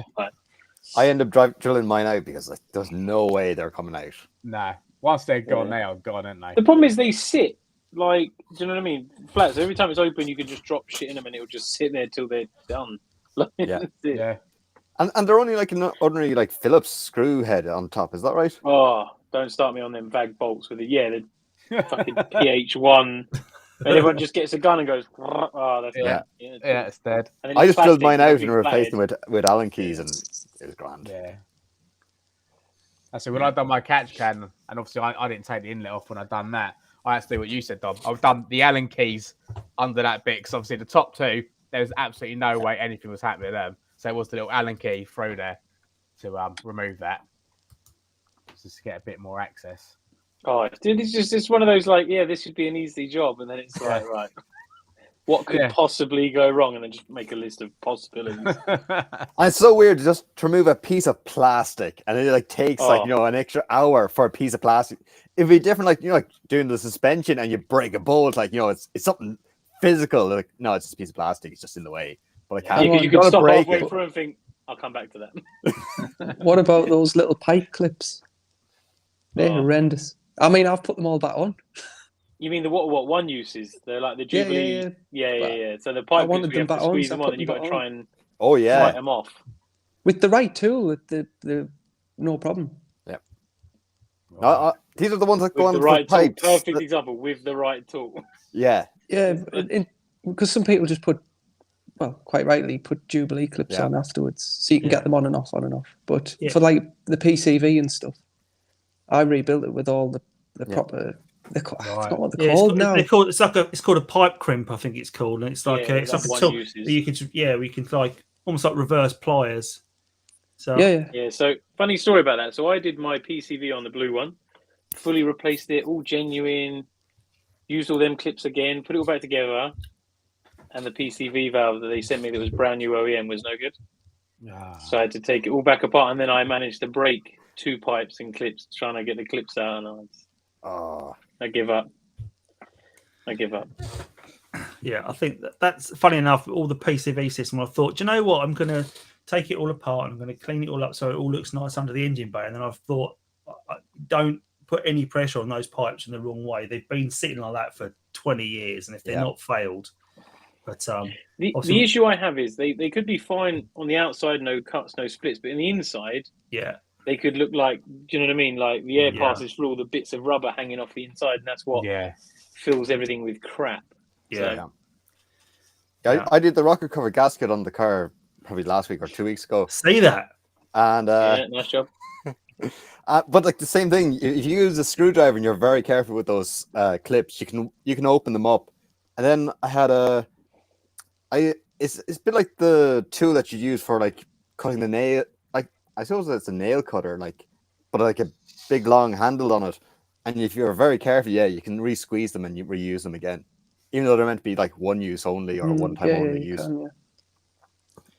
Yeah, that looked like a bit of a mission to do that rocker cover gasket. Where you were fiddling at the side, like trying to get that half moon out. I was like, oh no, don't make a mistake right now. I've done it on the Golf, and I didn't even bother making a video because it was like a 3-minute job. Like, you just take off the old rocker cover, take out the gasket, put back the new one. That was it. For the TT, I don't know how long it took me. And then when you're in that far, rather than just replacing the gasket, I did the chain tensioner gasket as well, and the little half moon. So you got to. Yeah. The problem is you're filming, it adds that pressure, and stuff always goes wrong. You literally pull a camera out and it's like, snap. Oh. And at one point I did drop a bullet because I was recording it at the same time. I was like, oh crap, where did it go? It's when you said that you can't find that 10mm spanner still. That's always they just disappear. I have no idea. I think the car just eats them. I reckon one day you'll take the engine tray off underneath and it'll just all the things. There's a lot of 10mm will just fall out of it. You'll find all sorts. You'll probably find the cuddly toy that was one of the options come out. They'll have to just drop out. The worst job that I've done was quite recently. I changed the EGT sensor, and it's not taking the sensor out of the probe out of the turbo. It's rerouting the cable. They must took it in the factory. They must tuck the cable in behind the coolant pipes, but there's not enough of the cable for you to just go, oh well, I just put it wherever. You can't do that. It's got to go as close to the original route as possible.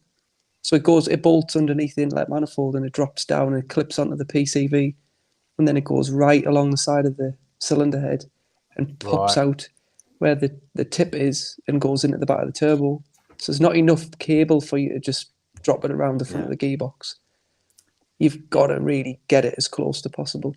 Like close as possible to where it was, and there's just no room.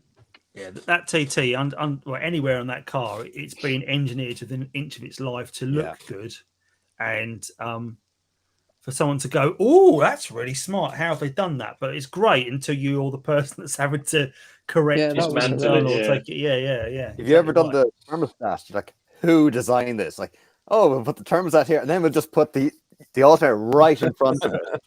Yeah. And there is real estate on the other side. Like if they had gone over, another inch, it would have made it easier to go in and out. And the same doing the filter on the oil filter on the back gearbox. Like you're literally like fishing with your hands, like you can't see anything. Yeah, it's like topping up the brake fluid. You got to take the off to get to the just top the brake fluid up. Oh, where's my spanner? I need to take the charge pipe off. Then I've got to try and get the cap out about putting brake fluid on everything as it comes out. No, you just need to get like children with really small hands to reach in to actually get at everything, because I know everything, you're literally just poking stuff to hopefully it comes loose. Yeah, because obviously on the left hand ones, that Marston is obviously on the other side where there is space. Yeah. So but then they can't fit the large turbo intake pipe, so then it becomes there you go. It's a bit of everything. Yeah. It'd be interesting to speak to Audi TT Mark 1 mechanics back in the day when the car first came out, and then the first sort of car started going wrong. and they came in to do jobs on them to put them right, because you can guarantee if they were doing like a lessons learned session where you've got the engineers sitting there and the mechanics sitting there would have been an absolute war. They'd have been like, why have you done this, and why have you put this there, and why have you, because I'm sure there must be, well, their names must be mud in some of those garages when they're trying to do jobs, because like say, oh, got to change a headlight today. Yeah, right. All right. Okay, here we go. Let's take the bumper off you, lads. What? You know what? Yeah, under tray bumper. Yeah, nice one. Yeah, cheers. Yeah. Thanks for that, lads. But Wheel then arches. so that bit's obviously been designed by the people that are charging the amounts for the servicing and the jobs, because they go, right, I know, how can we make a headlight last 4.5 hours of labour? Right, here we go. Right, we'll put it here, and then we'll make sure the bumper has to come off first. It's all very clever stuff. Take it to help to pay £3.50, yeah. Is there any part of the car that was like literally built first and then everything else was built around? Like, I assume the engine is built on the ground and then they just pop it in. Headlights, and they built everything around them.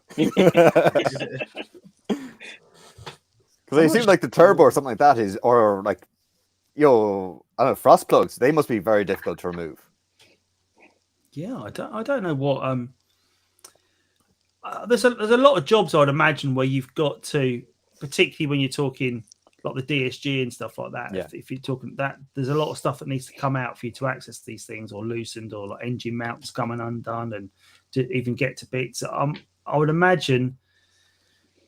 I don't know what would have been. I mean, the engine's nearly a 30-year-old engine, isn't it? They're like the original generation, the 1.8 from the Volkswagen, the VAG generation. It's like been knocking around since the Mark 1 Golf or something. It just evolved.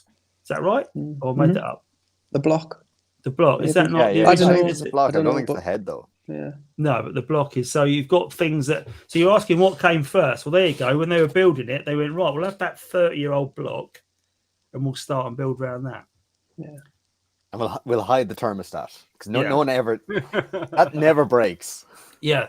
In fact, what fuel pump, we'll tuck that away as well. No one's going to need to change that. We'll leave that. Yeah. And that Haldex unit, what we'll do is we'll hide it. Yeah, we'll we'll make sure the filter is right up there, but then bolt loads of stuff around it so you can't touch it. Yeah. But then we'll make this lovely, great big spanner that you can get onto it. And you can make 58 turns to get it off like that. You can't even see my hand moving. I've actually got the filter off now, but you can't see my hand moving. Literally like that. That is such a crazy design. When they're having to build spanners to take parts off, I mean, that's just nuts. Lads, I'm going to have to go. So thanks for all right, Felix. Great to have you on. Thanks for being part of it tonight. Cheers. And we'll catch up soon. Cheers, lads. Love Island's not on for another half an hour. Huh? Love Island's not on for another half an hour. We've got 25 minutes to kill. Right, Chris has just been given the... See you later. Bye, Felix. See you later, mate. Right, and then there were 4. So I think we're probably all going to shuffle around there on the YouTube feed. So we're all balanced up. So, yeah, so I think I'm going to try and get Hunter on one week as well. So he was unable to make it today. So Hunter's obviously the guy in the US. He's only a young guy. I don't know if you guys have checked his videos out, but the production quality, and I was saying that to him yesterday when I spoke to him, the production quality is something else. He really is good at what he does.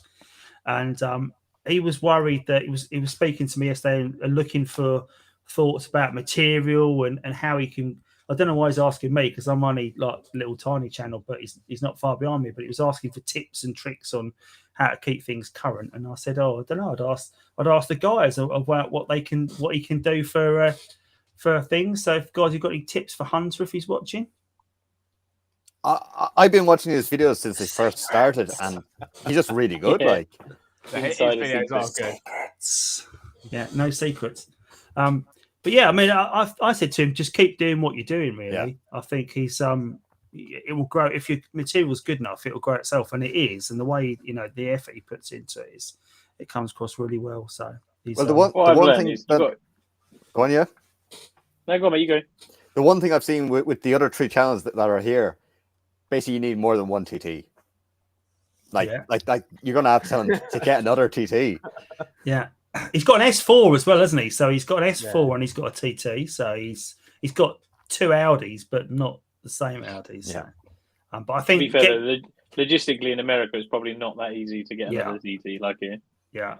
And I think what he's finding is, and this week's video covers it, is all of his videos are very much how-to. So it's how to do stuff, how he does stuff. So he's always waiting for parts to come into stock. So he's ordering stuff in. So he's working it on a week-to-week basis. So if you are looking for any how-tos, guys, on it, I'd say definitely go and check out Hunter's channel. So I will leave a link in the description to this tonight, because it's definitely worth checking out. Yeah. But he said he's really struggling to get parts in quick enough so he can do more material. So do some reviews. Maybe do a very small car meet in Washington State. That's what you should do. Yeah, it's hard. I mean, the thing is, you got to enjoy what you do, because as well as I do it. If you have a bad week and you don't enjoy it, and you just think, you know what, I could quite easily just stop this. Yeah. And also, it doesn't have to be how-tos. Do things like look at the car, discuss what you want to do with in the future, or why you bought the car, or just things you find interesting. If you find it interesting, the likelihood is that people watching it will find it interesting if they're already watching your videos. Yeah. That's what I've found. Yeah. He was talking to me about gimbals, because we've been having a bit of an off-channel chat about gimbals. So I was saying, I really want to get a nice gimbal, because seeing Dom's got he walks around with a big old, he's got a rig, like a jetpack. He's got a jetpack. He's going to start flying around the cars, isn't it? But yeah, I need to get myself a nice little gimbal of some sort of thing, so I can get some really nice smooth. The GoPro's pretty buttery. Yeah, it's all right, but I think if I want to start doing some, Chris has got a really nice long. What's that? You've got a nice long pole, Chris. Thank you, mate. He takes yeah. But yeah, I think that's the thing, is getting some really cool angles in the car. I'd like to do a bit more, I'd like to review both my cars again and sort of do that. So I might have something come up on that. Give people maybe take the 3.2 out for a test drive, I think, and show what I feel when I drive it. Yeah. So I went to the workshop yesterday, and my plan the essay was to do a video where I was going to obviously add the Mark 1 and the Mark 2 there, and I just wanted to see what similarities both cars had, like what things from the Mark 1 got carried over to the Mark 2. Yeah. But by the time I got there, and that, I had so many people chatting to me down there anyway, I just didn't bother. I said I'm cleaning the car and taking out for a drive in the end. Yeah, I've done that so many times. When you think you got all the best intentions, I've literally got my notes made, I've got the parts, I've got the camera, and I thought, I can't be arsed. I'll just drive it. Just go for a spin. It's nice to get out in the Mark 1, because obviously went to Leeds, obviously in the Mark 2. So it was nice just to get out in the Mark 1. And that is my little B-road basher. It's a nice little car just to give a good spanking to. But I think the major sort of works on it is going to be coming in the winter, when I want to drop the subframes, get those all powder coated, and just, do everything. Because at the moment, it's on the road and I can use it. I don't want to take it off the road at the moment. I want to use it. Yeah, that's the problem. That is a problem. You take it off the road, and then it becomes this long-term project that snowballs away from you. Exactly. And we've got so many shows and stuff, like obviously Quattrophenia and things like that, and SpringFest. I want to obviously take it out, bring it to those. Mm-hmm. Exactly right. Yeah, and the other thing is, especially when you go to do something on your car and you're going to film it as well. Well, that takes 3 times, if not 4 times, and people don't realize how long everything suddenly takes. Yeah, because you're trying to get the camera in, you're trying to get some light in, and you might have to do the part 2 or 3 times, or something gets stuck, and then you break something. You break something right now. I've got to get that part. Yeah, wait for that part, and it's just it's all working at the moment. Yeah. So I reckon that my very first Audi video is probably it's about 20 odd minutes long, but I think it took me about 3 weeks to film because I had no idea what I was doing. So I'd go out there and I thought, I'm going to make a video of how to do this. So I'd start filming it, and then I'd go, I need one of those. I'll go off and order it. It'd take a couple of days to turn up, and then I'll get that, and then I get the next stage of the video, and then I need to order one of those. Or I'll go to what's it called? Car parts, GFS or something like that. Get there. Yeah. No, they haven't got it. So you've got to order it from Germany. It takes 5 days to turn up. So it just kept getting longer and longer and longer.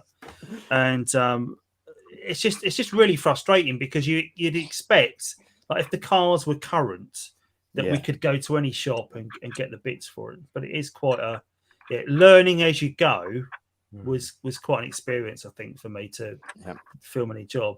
And that's why when I did that video, I started off with saying, all the bits you need are this, make sure you order them. This is what you need. Because otherwise, you're going to find out halfway through the job that you need these bits. Exactly. So. Yeah. And as the age of the cars as well, things don't come out easy, as you know, Dom, you said when you've done the suspension. I mean, it's not like a nice new car, it's 6 months old or even a few years old. It's like, oh, that bolt comes straight out, that bolt comes straight out. Happy days, isn't it? Ain't light on the Mark 1. Well, that's why they watch our videos as well, I guess, to get the heads up on, you know, as well as I doing it. If you're not sure about a job, you watch it and they say, oh, this spanner will get you out of trouble, or you need this, or whatever. Exactly that. Well, I got a question for you guys. Oh, go on. Yeah, no, what I find is like... You know... Go on. No, go on, you first. You hang up. You hang up first. No, whenever I put nuts and bolts back together, I always use a little bit of copper grease because I know, like, if you put this back today, chances are maybe in 2 or 3 months' time, you're taking it back apart again to fix the other thing that's way further back down, or like, maybe not on stretch bolts. Paying it forward, yeah. It's like the track rod ends, isn't it? I mean, when I'd done the those rear trailing arm bushes on the Mark 1, obviously I went to go and get it tracked, and obviously the fronts were out as well, so I got a mate to do them. Obviously they weren't having none of it, so he heated them up. And obviously then the ends started smoking, so that's like, okay, they're done. It's now I've got to replace the ends. So I quickly went and got some, went to the workshop, changed those about half an hour, back down there again to get it tracked. I didn't film it because I just needed to get it done to get it tracked. But it's one of those things that things are seized and pain in the ass, really, aren't they? Oh yeah. Yeah, you definitely you learn from experience, that one for sure. Yeah. The thing I was going to say, the thing I was going to say to you guys before I forget is that I know obviously people don't know what always go into the videos, but what they don't know is all the time you spend watching how-to videos yourself on how to like edit, how to. Because you're always, as a creator, I'm always trying to make the videos better, whether it be as he transitions. Chris doesn't, where they sort of spin in on him and stuff like. But that's all. I must have spent, I don't know, 10, 20 hours a week watching gear reviews, like what microphone, what camera, how you shoot, how you edit, what you have the GoPro settings as, and all this kind of stuff. I mean, I'm terrible. I have a cupboard full here, just full of stuff, but it is. There's a lot of research in it. It's a lot of research in it. So as you said, from doing a video, it's first of all write down what the video is about, and then you obviously write your notes down. As you said, Dom, you watch other YouTube videos, get like obviously notes from that as well, and you build it all together, and then obviously you've got to film it. So it is not just I'm just going to go and film that. It just ain't like that at all, is it? No. The only things that are really like that is shows, because it is what it is. Yeah, but I think although I'm not really doing a very good example of it tonight, is lighting is a massive thing in your video. Yeah. Well, although I've got like a massive shadow of myself and I'm casting. And see that here, look, perfect. Yeah, you're perfect. Yeah, exactly right. So I'm in a temporary studio tonight. So I haven't got I've got all my lighting in position. But like you say, that's the sort of thing that people don't realise, I guess, that of what goes on in the background. It's not just the job you're doing. It's not just learning how to do the job. It's how you film doing the job. Yeah. So I think we did a picture, didn't we, Chris, that we were going to use at one point where we got Sarah Jane to take a picture of my camera filming us. So like behind the scenes, sort of like, behind.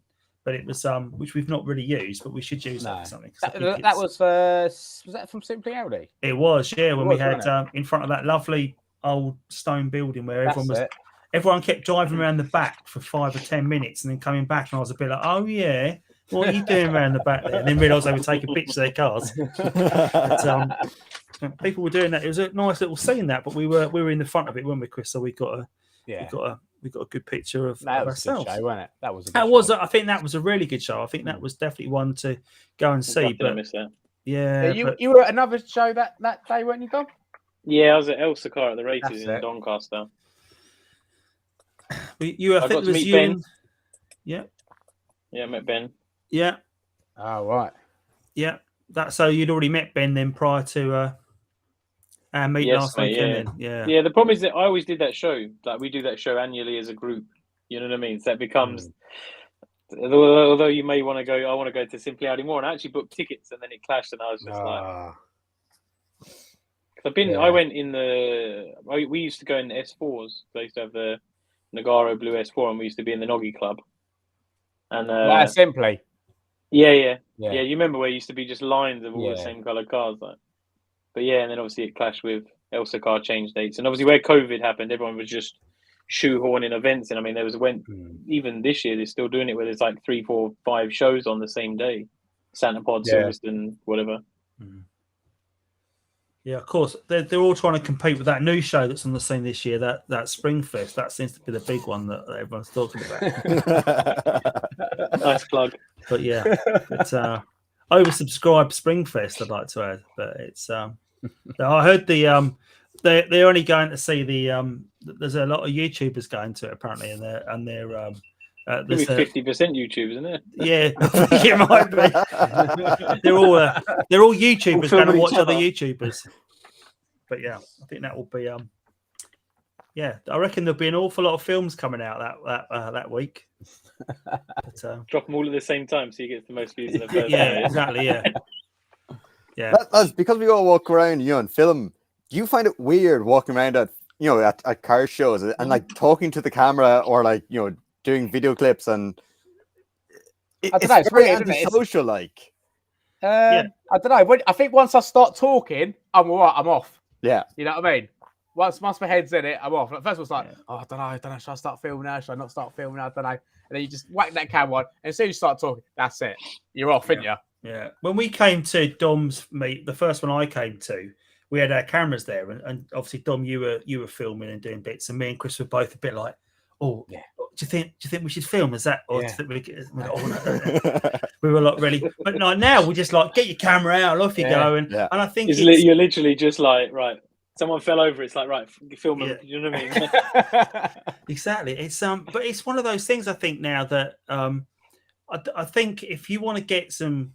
If you're a creator, you've got to almost not feel like that. You've got to just get your camera out, get on with it, and get your head in the zone and do it.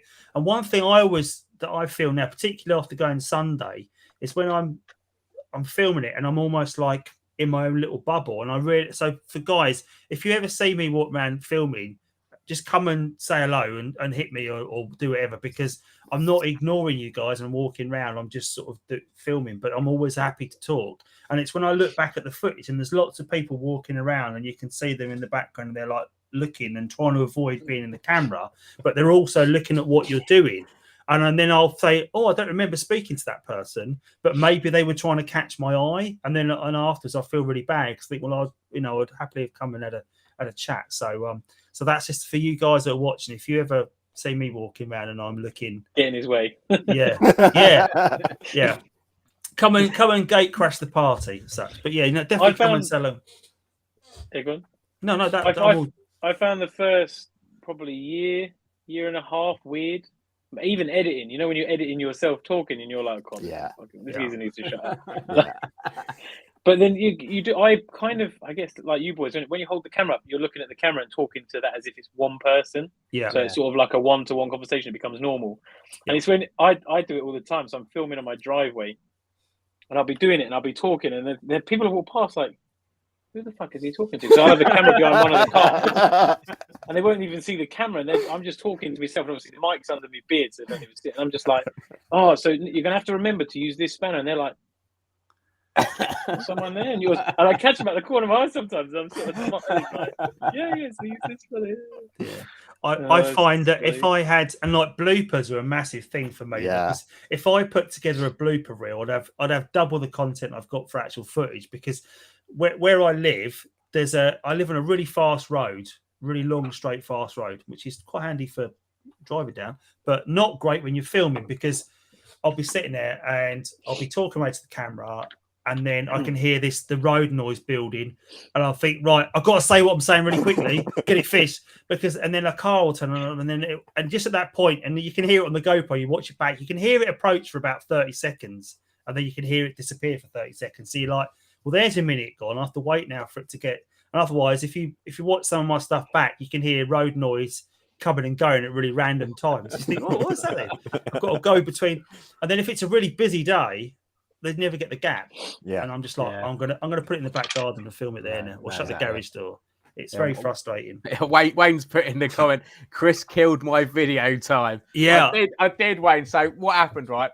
So I was chatting to Wayne, who showed me around his 3.2 and all the bits he's done to it and stuff. And I was just chatting to him.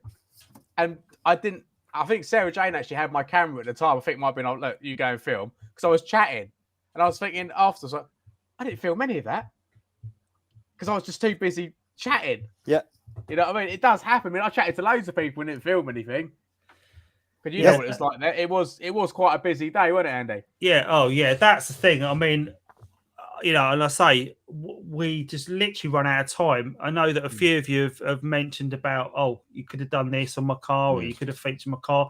Trust me, I got done all I could in the time, and literally people got to remember we've got a 4.5, 5 hour journey up there, and 5 hour. So it was a 10-hour driving journey on top of the show. So although we were at the show for like 3 or 4 hours, it was like a long old day.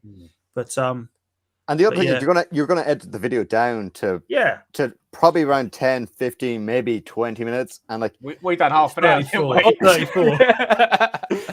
But in half an hour, there's only so much physical footage you can show. Like, how many people are gonna get bored after half an hour? You know what I mean?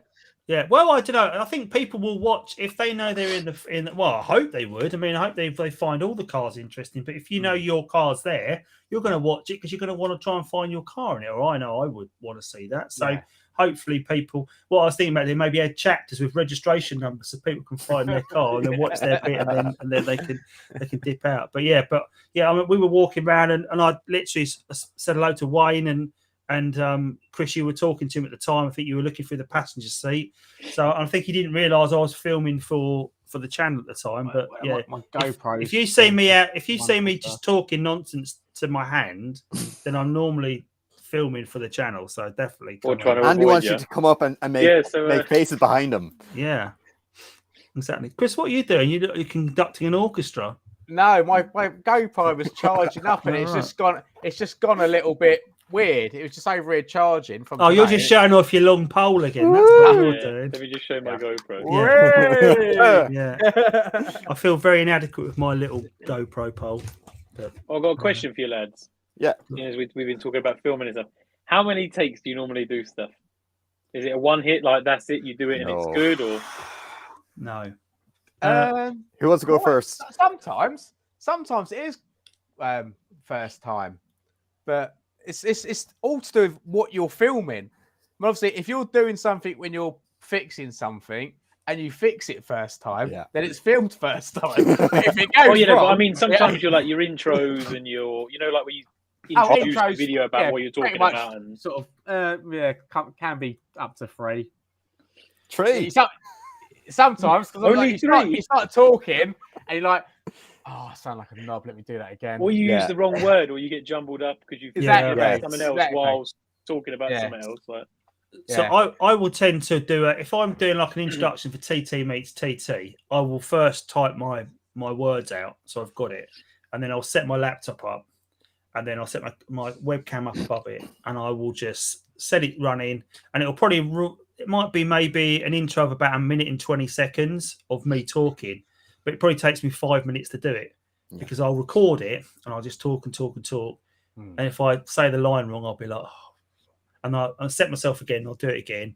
And then when I do, I just import the whole thing of like 5.5 minutes. And I just chop the bits out I don't want and then just jam it all together. Yeah, so you have a very different style to all of us because obviously you commentate on your video quite a bit, don't you? Whereas we are just running and gunning in the field. Yeah. I like the sound of my own voice. This better work. You know, like you said, when you do the thing, like you do like a few takes. Like, so when I'm doing something and I do say it all wrong, Max at work, I do say the thing, right, take 2. So then I know when I'm editing it back, I'm doing it from that take 2 and not the first one. Oh, I've edited so many times. I fully edited it, and then I cut that bit, and it's all edited, and it's nice, and I'm happy. And then I go to the next bit, and I talk exactly the same thing, and I think, and the next one was absolutely perfect. Yeah, but what I've learned to do now, little trade secret, but it's probably just because I'm stupid, but I actually film a few different ones, and then I'll see which is best. Not all the time, obviously. If it's like, welcome to the show, we're at the show. You know what I mean? It's fine. But if I'm doing like a thing, I'll be like, where I give a bit more information, or I'll just say, give it one of those, jump to the intro. You know what I mean? And The amount of times I'm doing something like blah, blah, blah, blah, and then just go on a mad one and completely forget what I'm talking about, or whatever, like all the time, swear, drop something, whatever. Yeah. I find the end of my videos though a lot smoother, because when I'm talking, I'll say, if you like what you see today, then please give this video a thumbs up, and also think about it. You've got that whole way of going through it, so you don't get it where it's, if you're doing the introduction, it's like, obviously I was doing my high all, which I know, Stephen, I see you doing my. Would you believe that took me about 20 takes? Did it? I had to go back and watch your videos to see exactly what words does Andy say, and then copy him, and then like you do kind of a quite a close up, and like I was quite far away because I wanted the TT in the background, and so it was like a mixture of half my style and then like copying Andy, and it was actually just like to say thank you for like including me in all these videos and stuff. Like, so it was a little hello.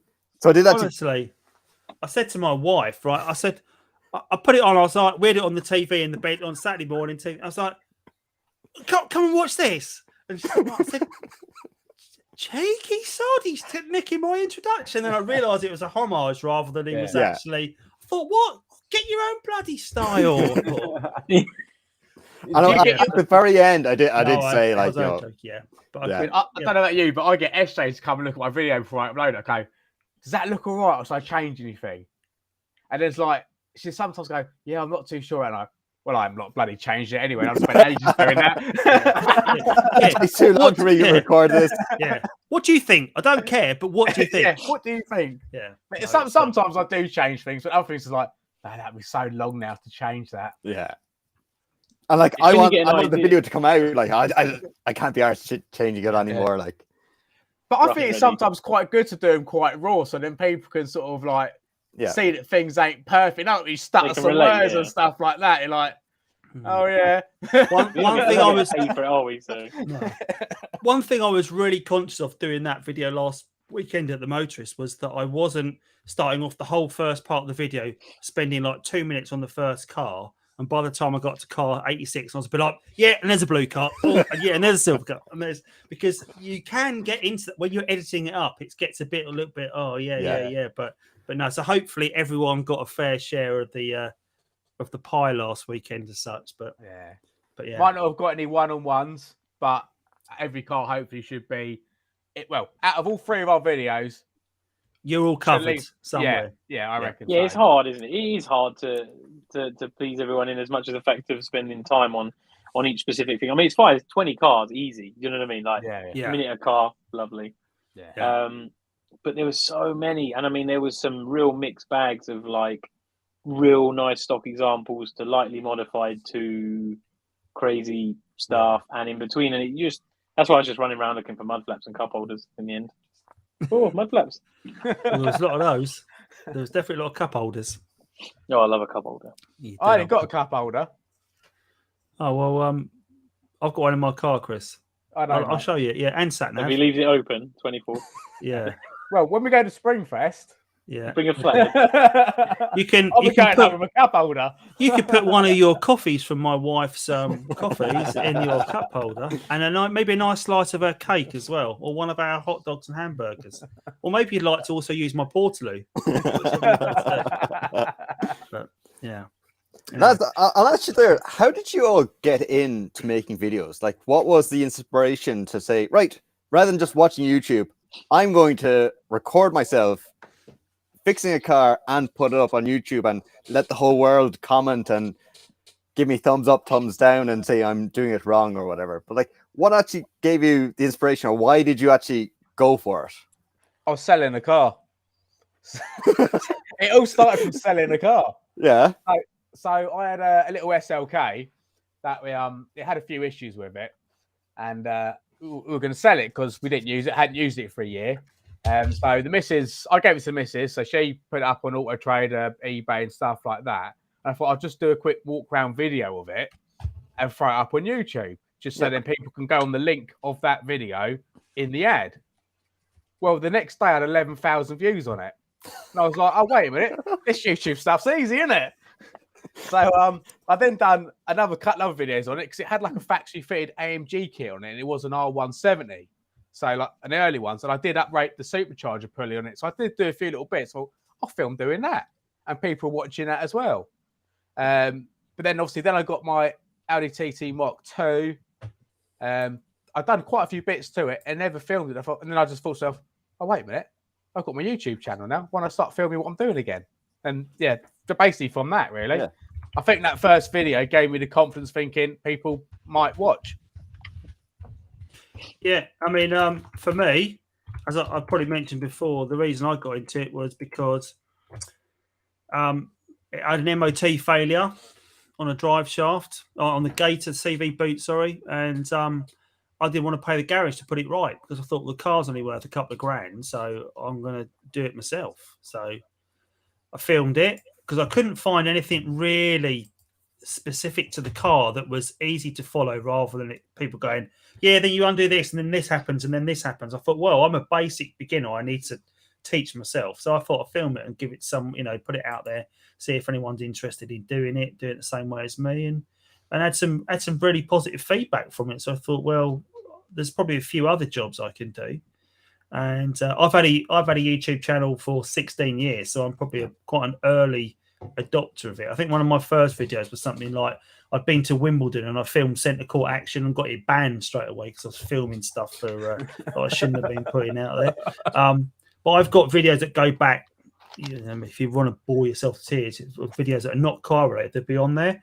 But I've got a bit of I mentioned it to Dom actually on WhatsApp, and I said I will, over a beer, I'll tell you all about it at some point, how I was nearly a .com millionaire, but because of audio, video footage online, something that would have tapped into what Felix told me about yesterday as well. But at some point I'll talk about that, but I'm not ready to talk about it today. I'll cry.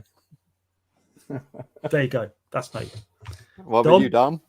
Me. So I always hovered with the idea of doing it because I like helping others. I was on the forum early days with the Novas and Vauxhalls and whatnot, and I was a big believer in like paying back in. You know what I mean? So you ask questions, people give you answers, and then when you did something, you'd sit there, give them an answer, take some photos. Or I used to send people little videos when you got a camera phone so they could watch it through a potato. You know what I mean? With some Vaseline smeared on the lens, trying to have to undo something. And then I bought the TT and I needed to remove a trim or something, and it wasn't on there. And I thought, well, we'll give it a go. And then I done a video and everyone was like, oh, this is really handy. Or a couple of people said it's really handy, and I got a few thumbs up, and I was like, oh, I quite like this. And then I thought, well, I'll do a few more. And then I went to some meets at the Ockham Bites and in London and stuff. And I just used to take a GoPro with me, and there'd be like people drifting out of places. And obviously that got quite a lot of views. And I thought, oh, this is cool. And then I realized my TT was absolutely rot box. So I thought, well, may as well just throw my life savings at it and film the process, Yeah. And then now I don't even know what I do now. Just buy cars for the fun of it. I'm still living at home, so I'm still in the house with my partner at the moment. We'll see how long that lasts. Stephen, what about you? Yeah. So I went to college and I studied renewable energy, and so in your final year you have to build a project. And I was wondering what to build, and everyone else was doing solar panels. I was like, I'm not doing solar panels. So I found this thing called HHO, so it's hydrogen gas, so it's splitting the hydrogen and oxygen atoms. And I went forward and I told my lecturer, and he was like, you're not bringing that into the college. There's no way you're bringing a bomb into the college. I was like, no, it's super safe. It's no problem. It's only blown up 3 times. It's grand. And he was like, no, you're not bringing it in. Film it and then, show it to us. So I used to just do videos, then put them up on YouTube. And that's how I did my college course. So everyone else had to bring in a physical project, and I just did a video, and they were like, yeah, that's safe. That's grand. So that's how I started off. And then I just stopped for a very long time. And I have Corrados, and the ABS is notorious for breaking on them. I think it was my 3rd time to fix it. I was like, what did I do? I couldn't remember the steps. I was like, you know what? I'm just going to film it, and then I can watch it back the next time it breaks. No one else will ever be interested in watching this. I'll just watch it. And from that, it just kind of took off. The next thing broke, you film that, and you people respond, and people say, oh, thank you so much for filming such and such, because it's after fixing my car and I didn't know how to do it. And the mechanics for 20-year-old cars don't want to touch it. And yeah, it kind of snowballed from that. And then I decided, rather than just sitting back and kind of just doing videos for myself. Why not try to make it more open and get out there and talk to more people and get people to like interact and help them with fixing their own cars too. Yeah, I noticed that Wayne has asked us why TTs. So, why TTs, Chris? Well, we did answer that when us three all met up at South Mems, didn't we? Because I asked you to. I said, why TTs? Yeah. And we did answer it then. So basically, my friend back in the day, he had a Mach 1 TT. I think it was pretty much brand new, a couple of years old at the time. And I thought it was really cool. And obviously, the So Solid crew, they'd done a song, and it had TT in it as well. And I just loved the TT. And I actually did have my first one actually about 10 years ago. I had a silver one. It was absolutely mint, but I got rid of it for certain reasons. And I've always liked them. And so, yeah, I always wanted to get another one. And so I did. So I got the Mach 2 because I needed a daily. And then I bought a Mach 1 because I wanted a little project as well. Yeah, so I bought mine because I figured I was looking for a little toy project car to work on, just fiddle with and keep nice. And I thought, well, TT Future Classic at the time, I thought definitely one that's going to hopefully hold its value in the future. And then I thought, do I have a hard top or a soft top one? I thought I personally, my personal preference, I prefer the coupe look over the Roadster, even though I own both, I can say that. That is what I class more of the classic look. Yeah. But I also thought practically, if we're going to have it as a toy car for the summer, with the roof down and with the wife in the car and going out on a little date somewhere, so I thought I'd buy a soft top. So hence why I bought the soft top. And then I've always had that itch to scratch of having a coupe. And then obviously when I got to 1,000 subscribers, and I thought, what can I do for getting to the magic 1,000? And I bought myself the 3.2, which was not really. I think I did mention, didn't I, that it wasn't a car. And I think Dom gets this a lot more than I do.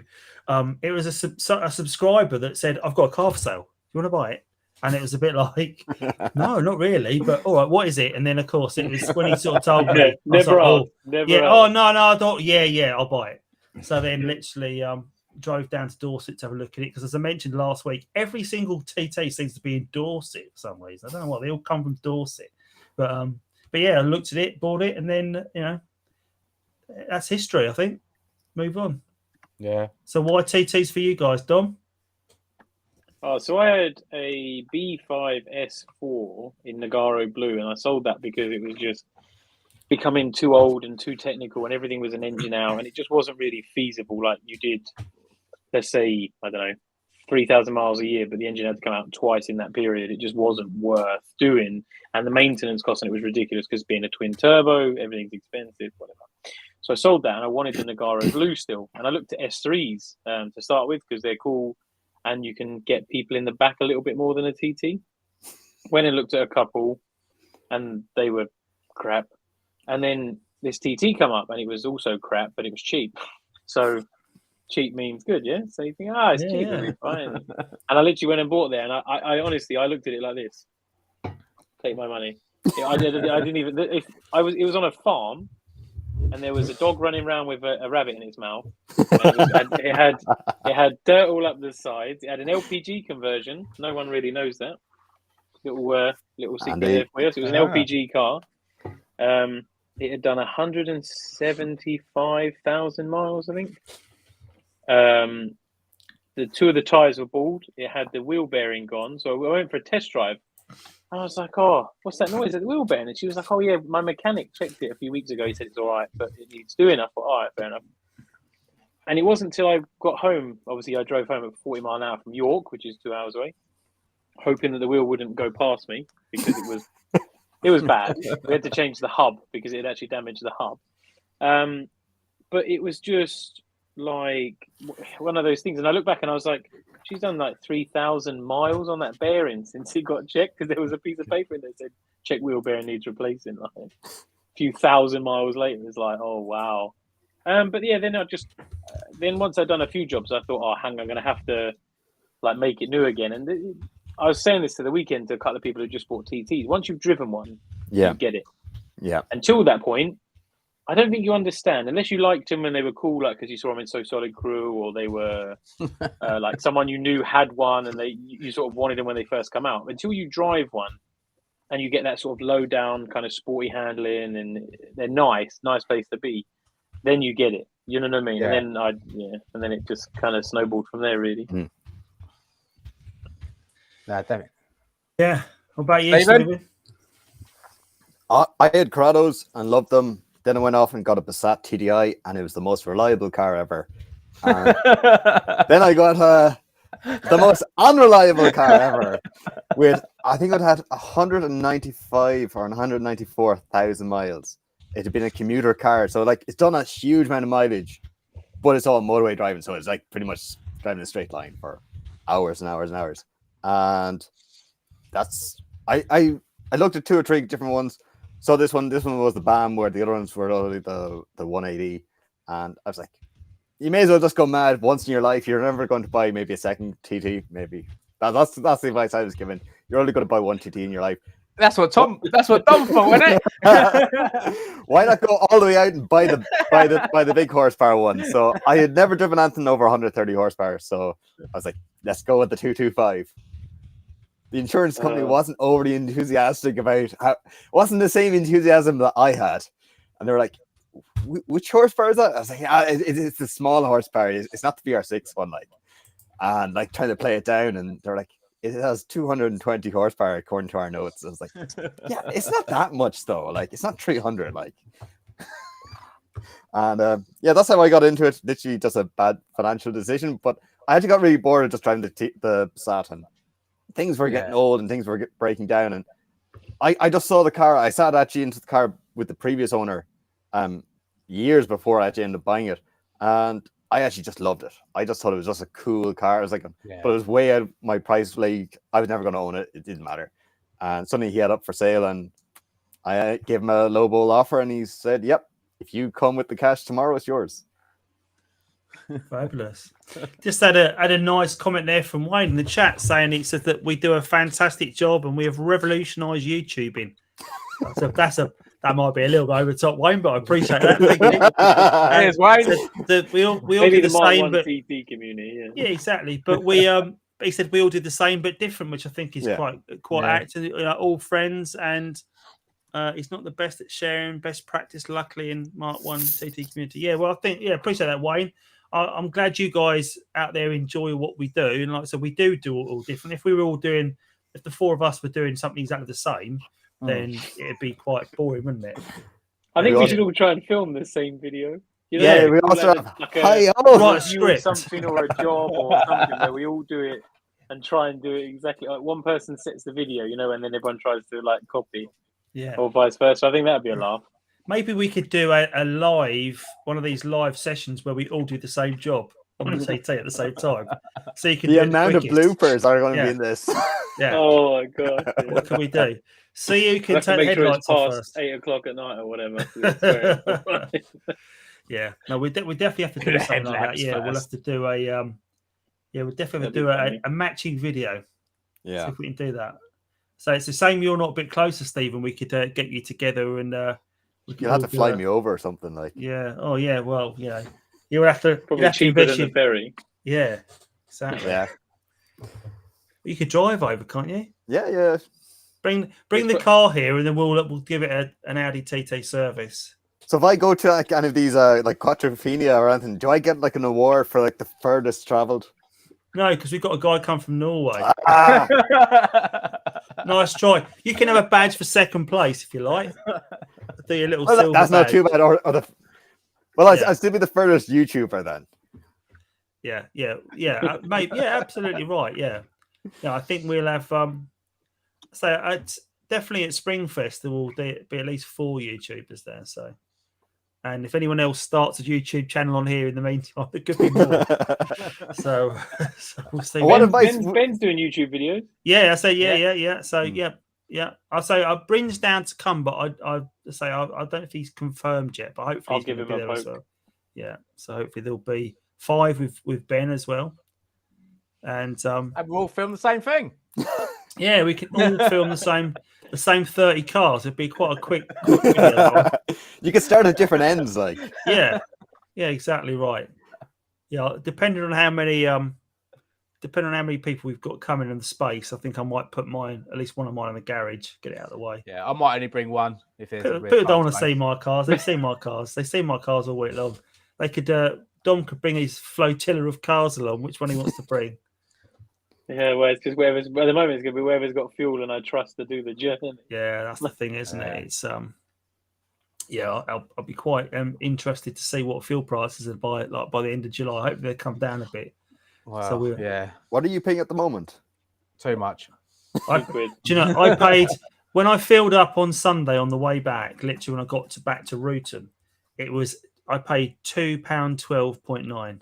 Ooh, Not on a motorway. That's just on an A road. Oh, I think my worst is 2.5. Yeah, £2.5. I haven't managed to break £2 yet. Have you not? Lucky you. And then I filled every car up. So I've got 4 cars with 4 tanks of fuel. So it's like I probably got up 3 months. Just have to keep swapping. Yeah, we're paying $2.15 at the moment. Like, Are you? now that's in euros, but like. I was about to say in euros. It's probably got just under. But like I think pound to euro is pretty. It's not close far anyway. off now. Yeah. But like it's a killer. Like when you're driving, you're just going right. You just see the fuel gauge starting to move. Like you're like, oh, I have to pay more now to top it back up again. And yeah, I'm going to tell the kids to start walking to the station. In the morning. So there's no journey. That's 5 miles. One of my pals said to me that it don't matter because a tenner's still a tenner. And you just think, it is. I'm going to put a tenner in. It won't get you as far, but it's still a tenner. Exactly. Yeah, just put it in more often. Put a tenner in at 12, or put a tenner at 2, or put a tenner in at 5. Yeah, it's crazy. Well, the problem is now, before you'd never really calculate fuel into a trip. Not so much. Yeah. You know, you still did to some extent, but like I'm going to the Nürburgring and I'm guessing that's going to be 3 or 4 tanks, which before would only be like maybe £200. Now it's going to be like £400. That's mad, isn't it? In the S4, I was doing 4 laps to tank. Wow. So it's £30 a lap to touch in to go and do a ring lap. Yeah. And then you'd be doing another, say, £20 in fuel. But now it's going to be like, do you know what I mean? Even more. So say that again. It costs you £30 to do a lap. Yeah. Yeah. So a lap at the Nürburgring is £30 or €30 to get through the gate. Is it? Like when to tap through the gate is €30. Well, it was last time I went 3 years ago. Yeah. Oh, I've got some. I got my Nürburgring merchandise bag out, and I've got a Nürburgring hat, and I've got a Nürburgring top, and a Nürburgring vest for when I'm feeling very. I want to beat the wife. So, I had a friend of mine that literally I've probably mentioned before. So he came over from the States and he hired a Mini, drive it to France, wrecked the Mini's tyre by wrapping it around something, and then filled it full of tyre fluid and took it to the Nürburgring and then drove laps around the Nürburgring. All but being a hire car, so the hire company didn't know it had left the country to start with because it was meant to be. Yeah, he hired the car, didn't tell him, didn't realise it had been raced around the Nürburgring. And when he came back here, I said, Wayne, what's the car like? And he said, it probably needs new brakes, new tyres, but it's fine. And he took it back, and literally this thing was like a brand new Mini when he got it, and then when he took it back, it wasn't brand new anymore. But he did bring me a nice bag of gifts from the Nürburgring. So, but he used to tell us stories about, I come to the UK and I go to Europe and I hire a car and I race it around the Nürburgring, and we were always like, whatever, no, you don't. And then no, he actually does. I've seen him do it. I've actually seen him do it. Yeah. So there you go. Bad enough leaving the country. Imagine you've been on the ring and you'd be like, I got stolen. But it's when we looked inside the car, when we were trying to get the tyre fixed in France, and basically the car was probably parked 2 miles from the hotel, and he was driving up and down this road with a flat tyre, and you could hear it going along. I said, Wayne, you leave the car in the car park and we'll go and try and get a tyre or something. He goes, oh, no, it's okay. I'll drive back to the hotel. And he drove it back to the hotel, and at breakneck speed as well. So he's wrecked that tyre, so the tyre's gone anyway. And then he's filled that with fluid and then driven it all the way from Rouen to the ring, full of tyre fluid. We are not meant to go over like 50 mile an hour anyway. Yeah, so, but like a short distance. Yeah. So, but he was super gluing the tyre. He super glued the tyre. I'm not joking. And when I was there, I was thinking, should I film this at the site? And I thought, I better not for insurance purposes, but should I film him doing this so that I could make a great YouTube when I get back of how not to fix your tyre? But yeah, I mean, I'm proper cautious. You know, like when you're doing a trip, same as you guys probably when you went out to Leeds, like you check your tyre pressures and whatever. Like I'd always make sure I throw a spare in the V6 if I'm leaving the country, because obviously it doesn't have a spare. Yeah. So even a puncture's going to do you. Like. Yeah. I always carry in the boot of mine now. I've got 2 cans of that tyre sealant as well. So if even in the UK, I've always got 2 cans, because what I don't want to be doing is getting faffing around with that pump that comes with the car and the fluid that comes in that funny shaped bottle that you attach to it. I'm just going to go a can of spray into it and do it. But the last thing I want to do is be putting that in the car anyways. If I can, I'm going to be ringing someone up and saying, can you bring me a spare wheel out the garage down, because I've got untold amounts of spare wheels. But although I've got a nice new toolkit now, given to me last week by Craig. So Craig, if you're on, hope you've got your t-shirt all right, because I say I've been a bit slow sending out merch this week, but hopefully you got your t-shirt now. So I've got a pair of the little tweezers and the little dog bone thing that goes in the. Oh, well done. Yeah, so I've got the full set now. Quite impressed with that. Check me out with all my gear. There's a question. There's a question from Wayne. Maybe we'll make that the last one, because I think we'll wrap up in a minute. But who has the fastest Mark 1 of the YouTube crew? Ooh. I can guarantee it's not me. So it's probably your Noggy one, Dominic. Yeah, probably. That's about 280, I think. Yeah. Oh, there you go. There's no other. It was. It might not be anymore. It was. I'm actually going to get it dynoed at some point, because I reckon it's down on power. Oh, really? It probably doesn't help. It's blowing out of the turbo gas. Yeah. So, Chris, what does your Mark 1 pump out? Is it 260, you reckon it does? Well, last time it got dynoed, before I got it, it's like 250. But since then, obviously, I've done the intercooler, which probably hasn't helped. And I've done, obviously, the Pro Ram filter and the Badger 5 tip. So it needs to go back on there, really. It probably might be about 270-ish and stuff. Do you know, I would be quite interested to dyno both of mine, both being stock, and seeing how many horses it's lost, both of them. So I reckon it had lost quite a few. Leave it with me. I'll see if I can sort a dyno day. I think we need to try and sort that. Yeah, that'd be pretty cool. Yeah. Stephen, what do you reckon your car pumps out? Well, it's meant to pump out hopefully 225, but it's about 190 then. Yeah. Well, like the car is 20 years of age. It has 196,000 kilometers or miles on it. And who's got the high miler? Stephen. Yeah. Is it? Yeah, I'm 187,000 miles. Oh, right. Oh, I'm 80 and 111. I think I only own one car that's under 100. Do you? Wow. But is it worse to have a low mileage than a high mileage? Because at least the high mileage, it's been driven and anything that's been broke has been replaced, where the ones that have low mileage, they spend an awful lot of time not moving, staying still, and seals would have gone hard, that kind of stuff. Yeah. I think the extra low mileage is like sub 40, sub 50. Because obviously it could have sat for months, years. Yeah. I think 70, 80, 90,000 is used enough to make it all right, you know what I mean?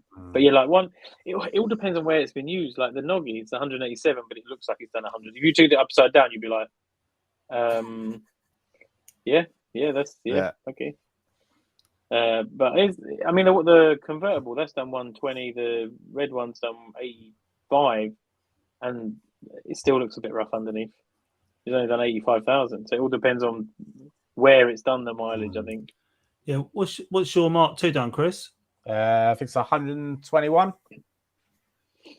Yeah, it's funny, isn't it? A lot of the cars that we've got now, and cars when you speak to people, they all seem to be between 100 and about 130. That seems to be the common. A lot of people have got. I mean, there are ones that are ultra low, and there are ones that are a lot higher. But the majority of people, everyone seems to have 107,000 on the clock. How many miles you got? I've got 107,000.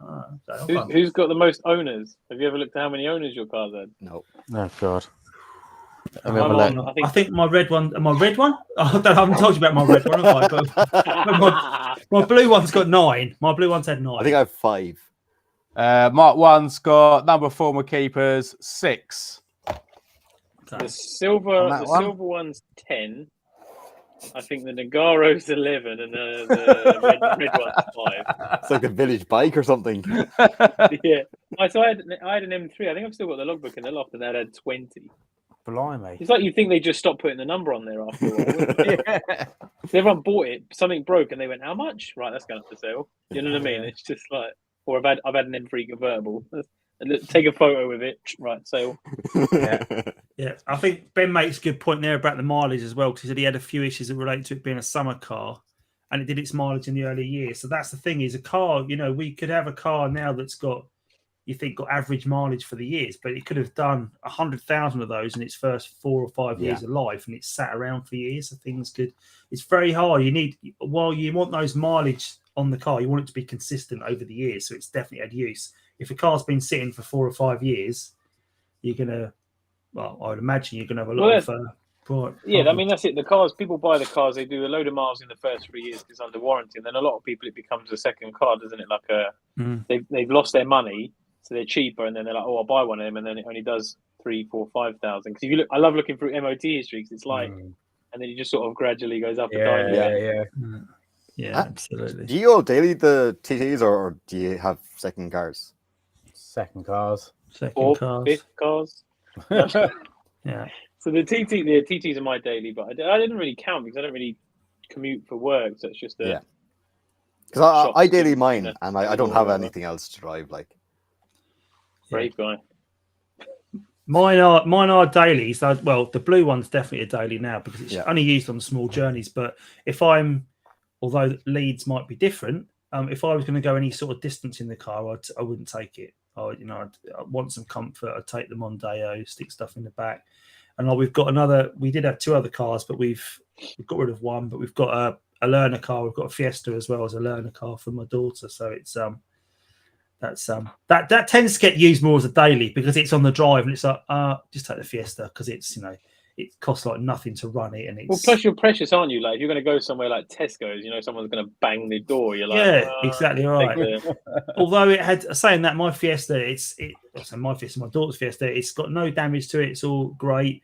And then my daughter drove it to my father-in-law's probably about 3 weeks ago on his own drive, and he drove into it. So it's got a big dent in the door now. So Paul, if you're watching this, you owe me a driver's door. Still, Jamie and Ben both say they daily drive them. Yeah, I think. I say Jamie's very late to the party. Welcome, Jamie. I think you missed the start of it. I think you've been on about 10 minutes, so you have to go back and watch it all over again on the replay. You've missed out loads of great stuff, loads of great content. But yeah, I think dailying it is. I don't think there's a reason why you can't daily them, but you have to be prepared that you are going to meet those snags along the way, and that you do need a bit of a fallback plan because they are 20-year-old cars a lot of the time. So these cars aren't, great, but quirky. Guys, absolutely. Well, guys, I think we'll wrap it up there for tonight. It's a 2.5-hour show tonight, so it's everyone will be busy. Chris is waiting to get back and see what's happened in the villa. Yeah, I'm still having Love Island. So I know you are as well. Oh yeah, I am. But I'm on I'll have it on catch up. Don't you worry. But I want to thank Stephen and Dom for both jumping on again tonight as always. It's been great to have you on. Yeah. And Chris, thank you for having have a great week, guys. And thank you all for tuning in. Nice one. Cheers, people. We'll see you no doubt in the next one. As Don would say, I'll see you in the next one. Yeah. Bye for now. Cheers, guys. Yeah, right. Thanks Cheers. all. Bye.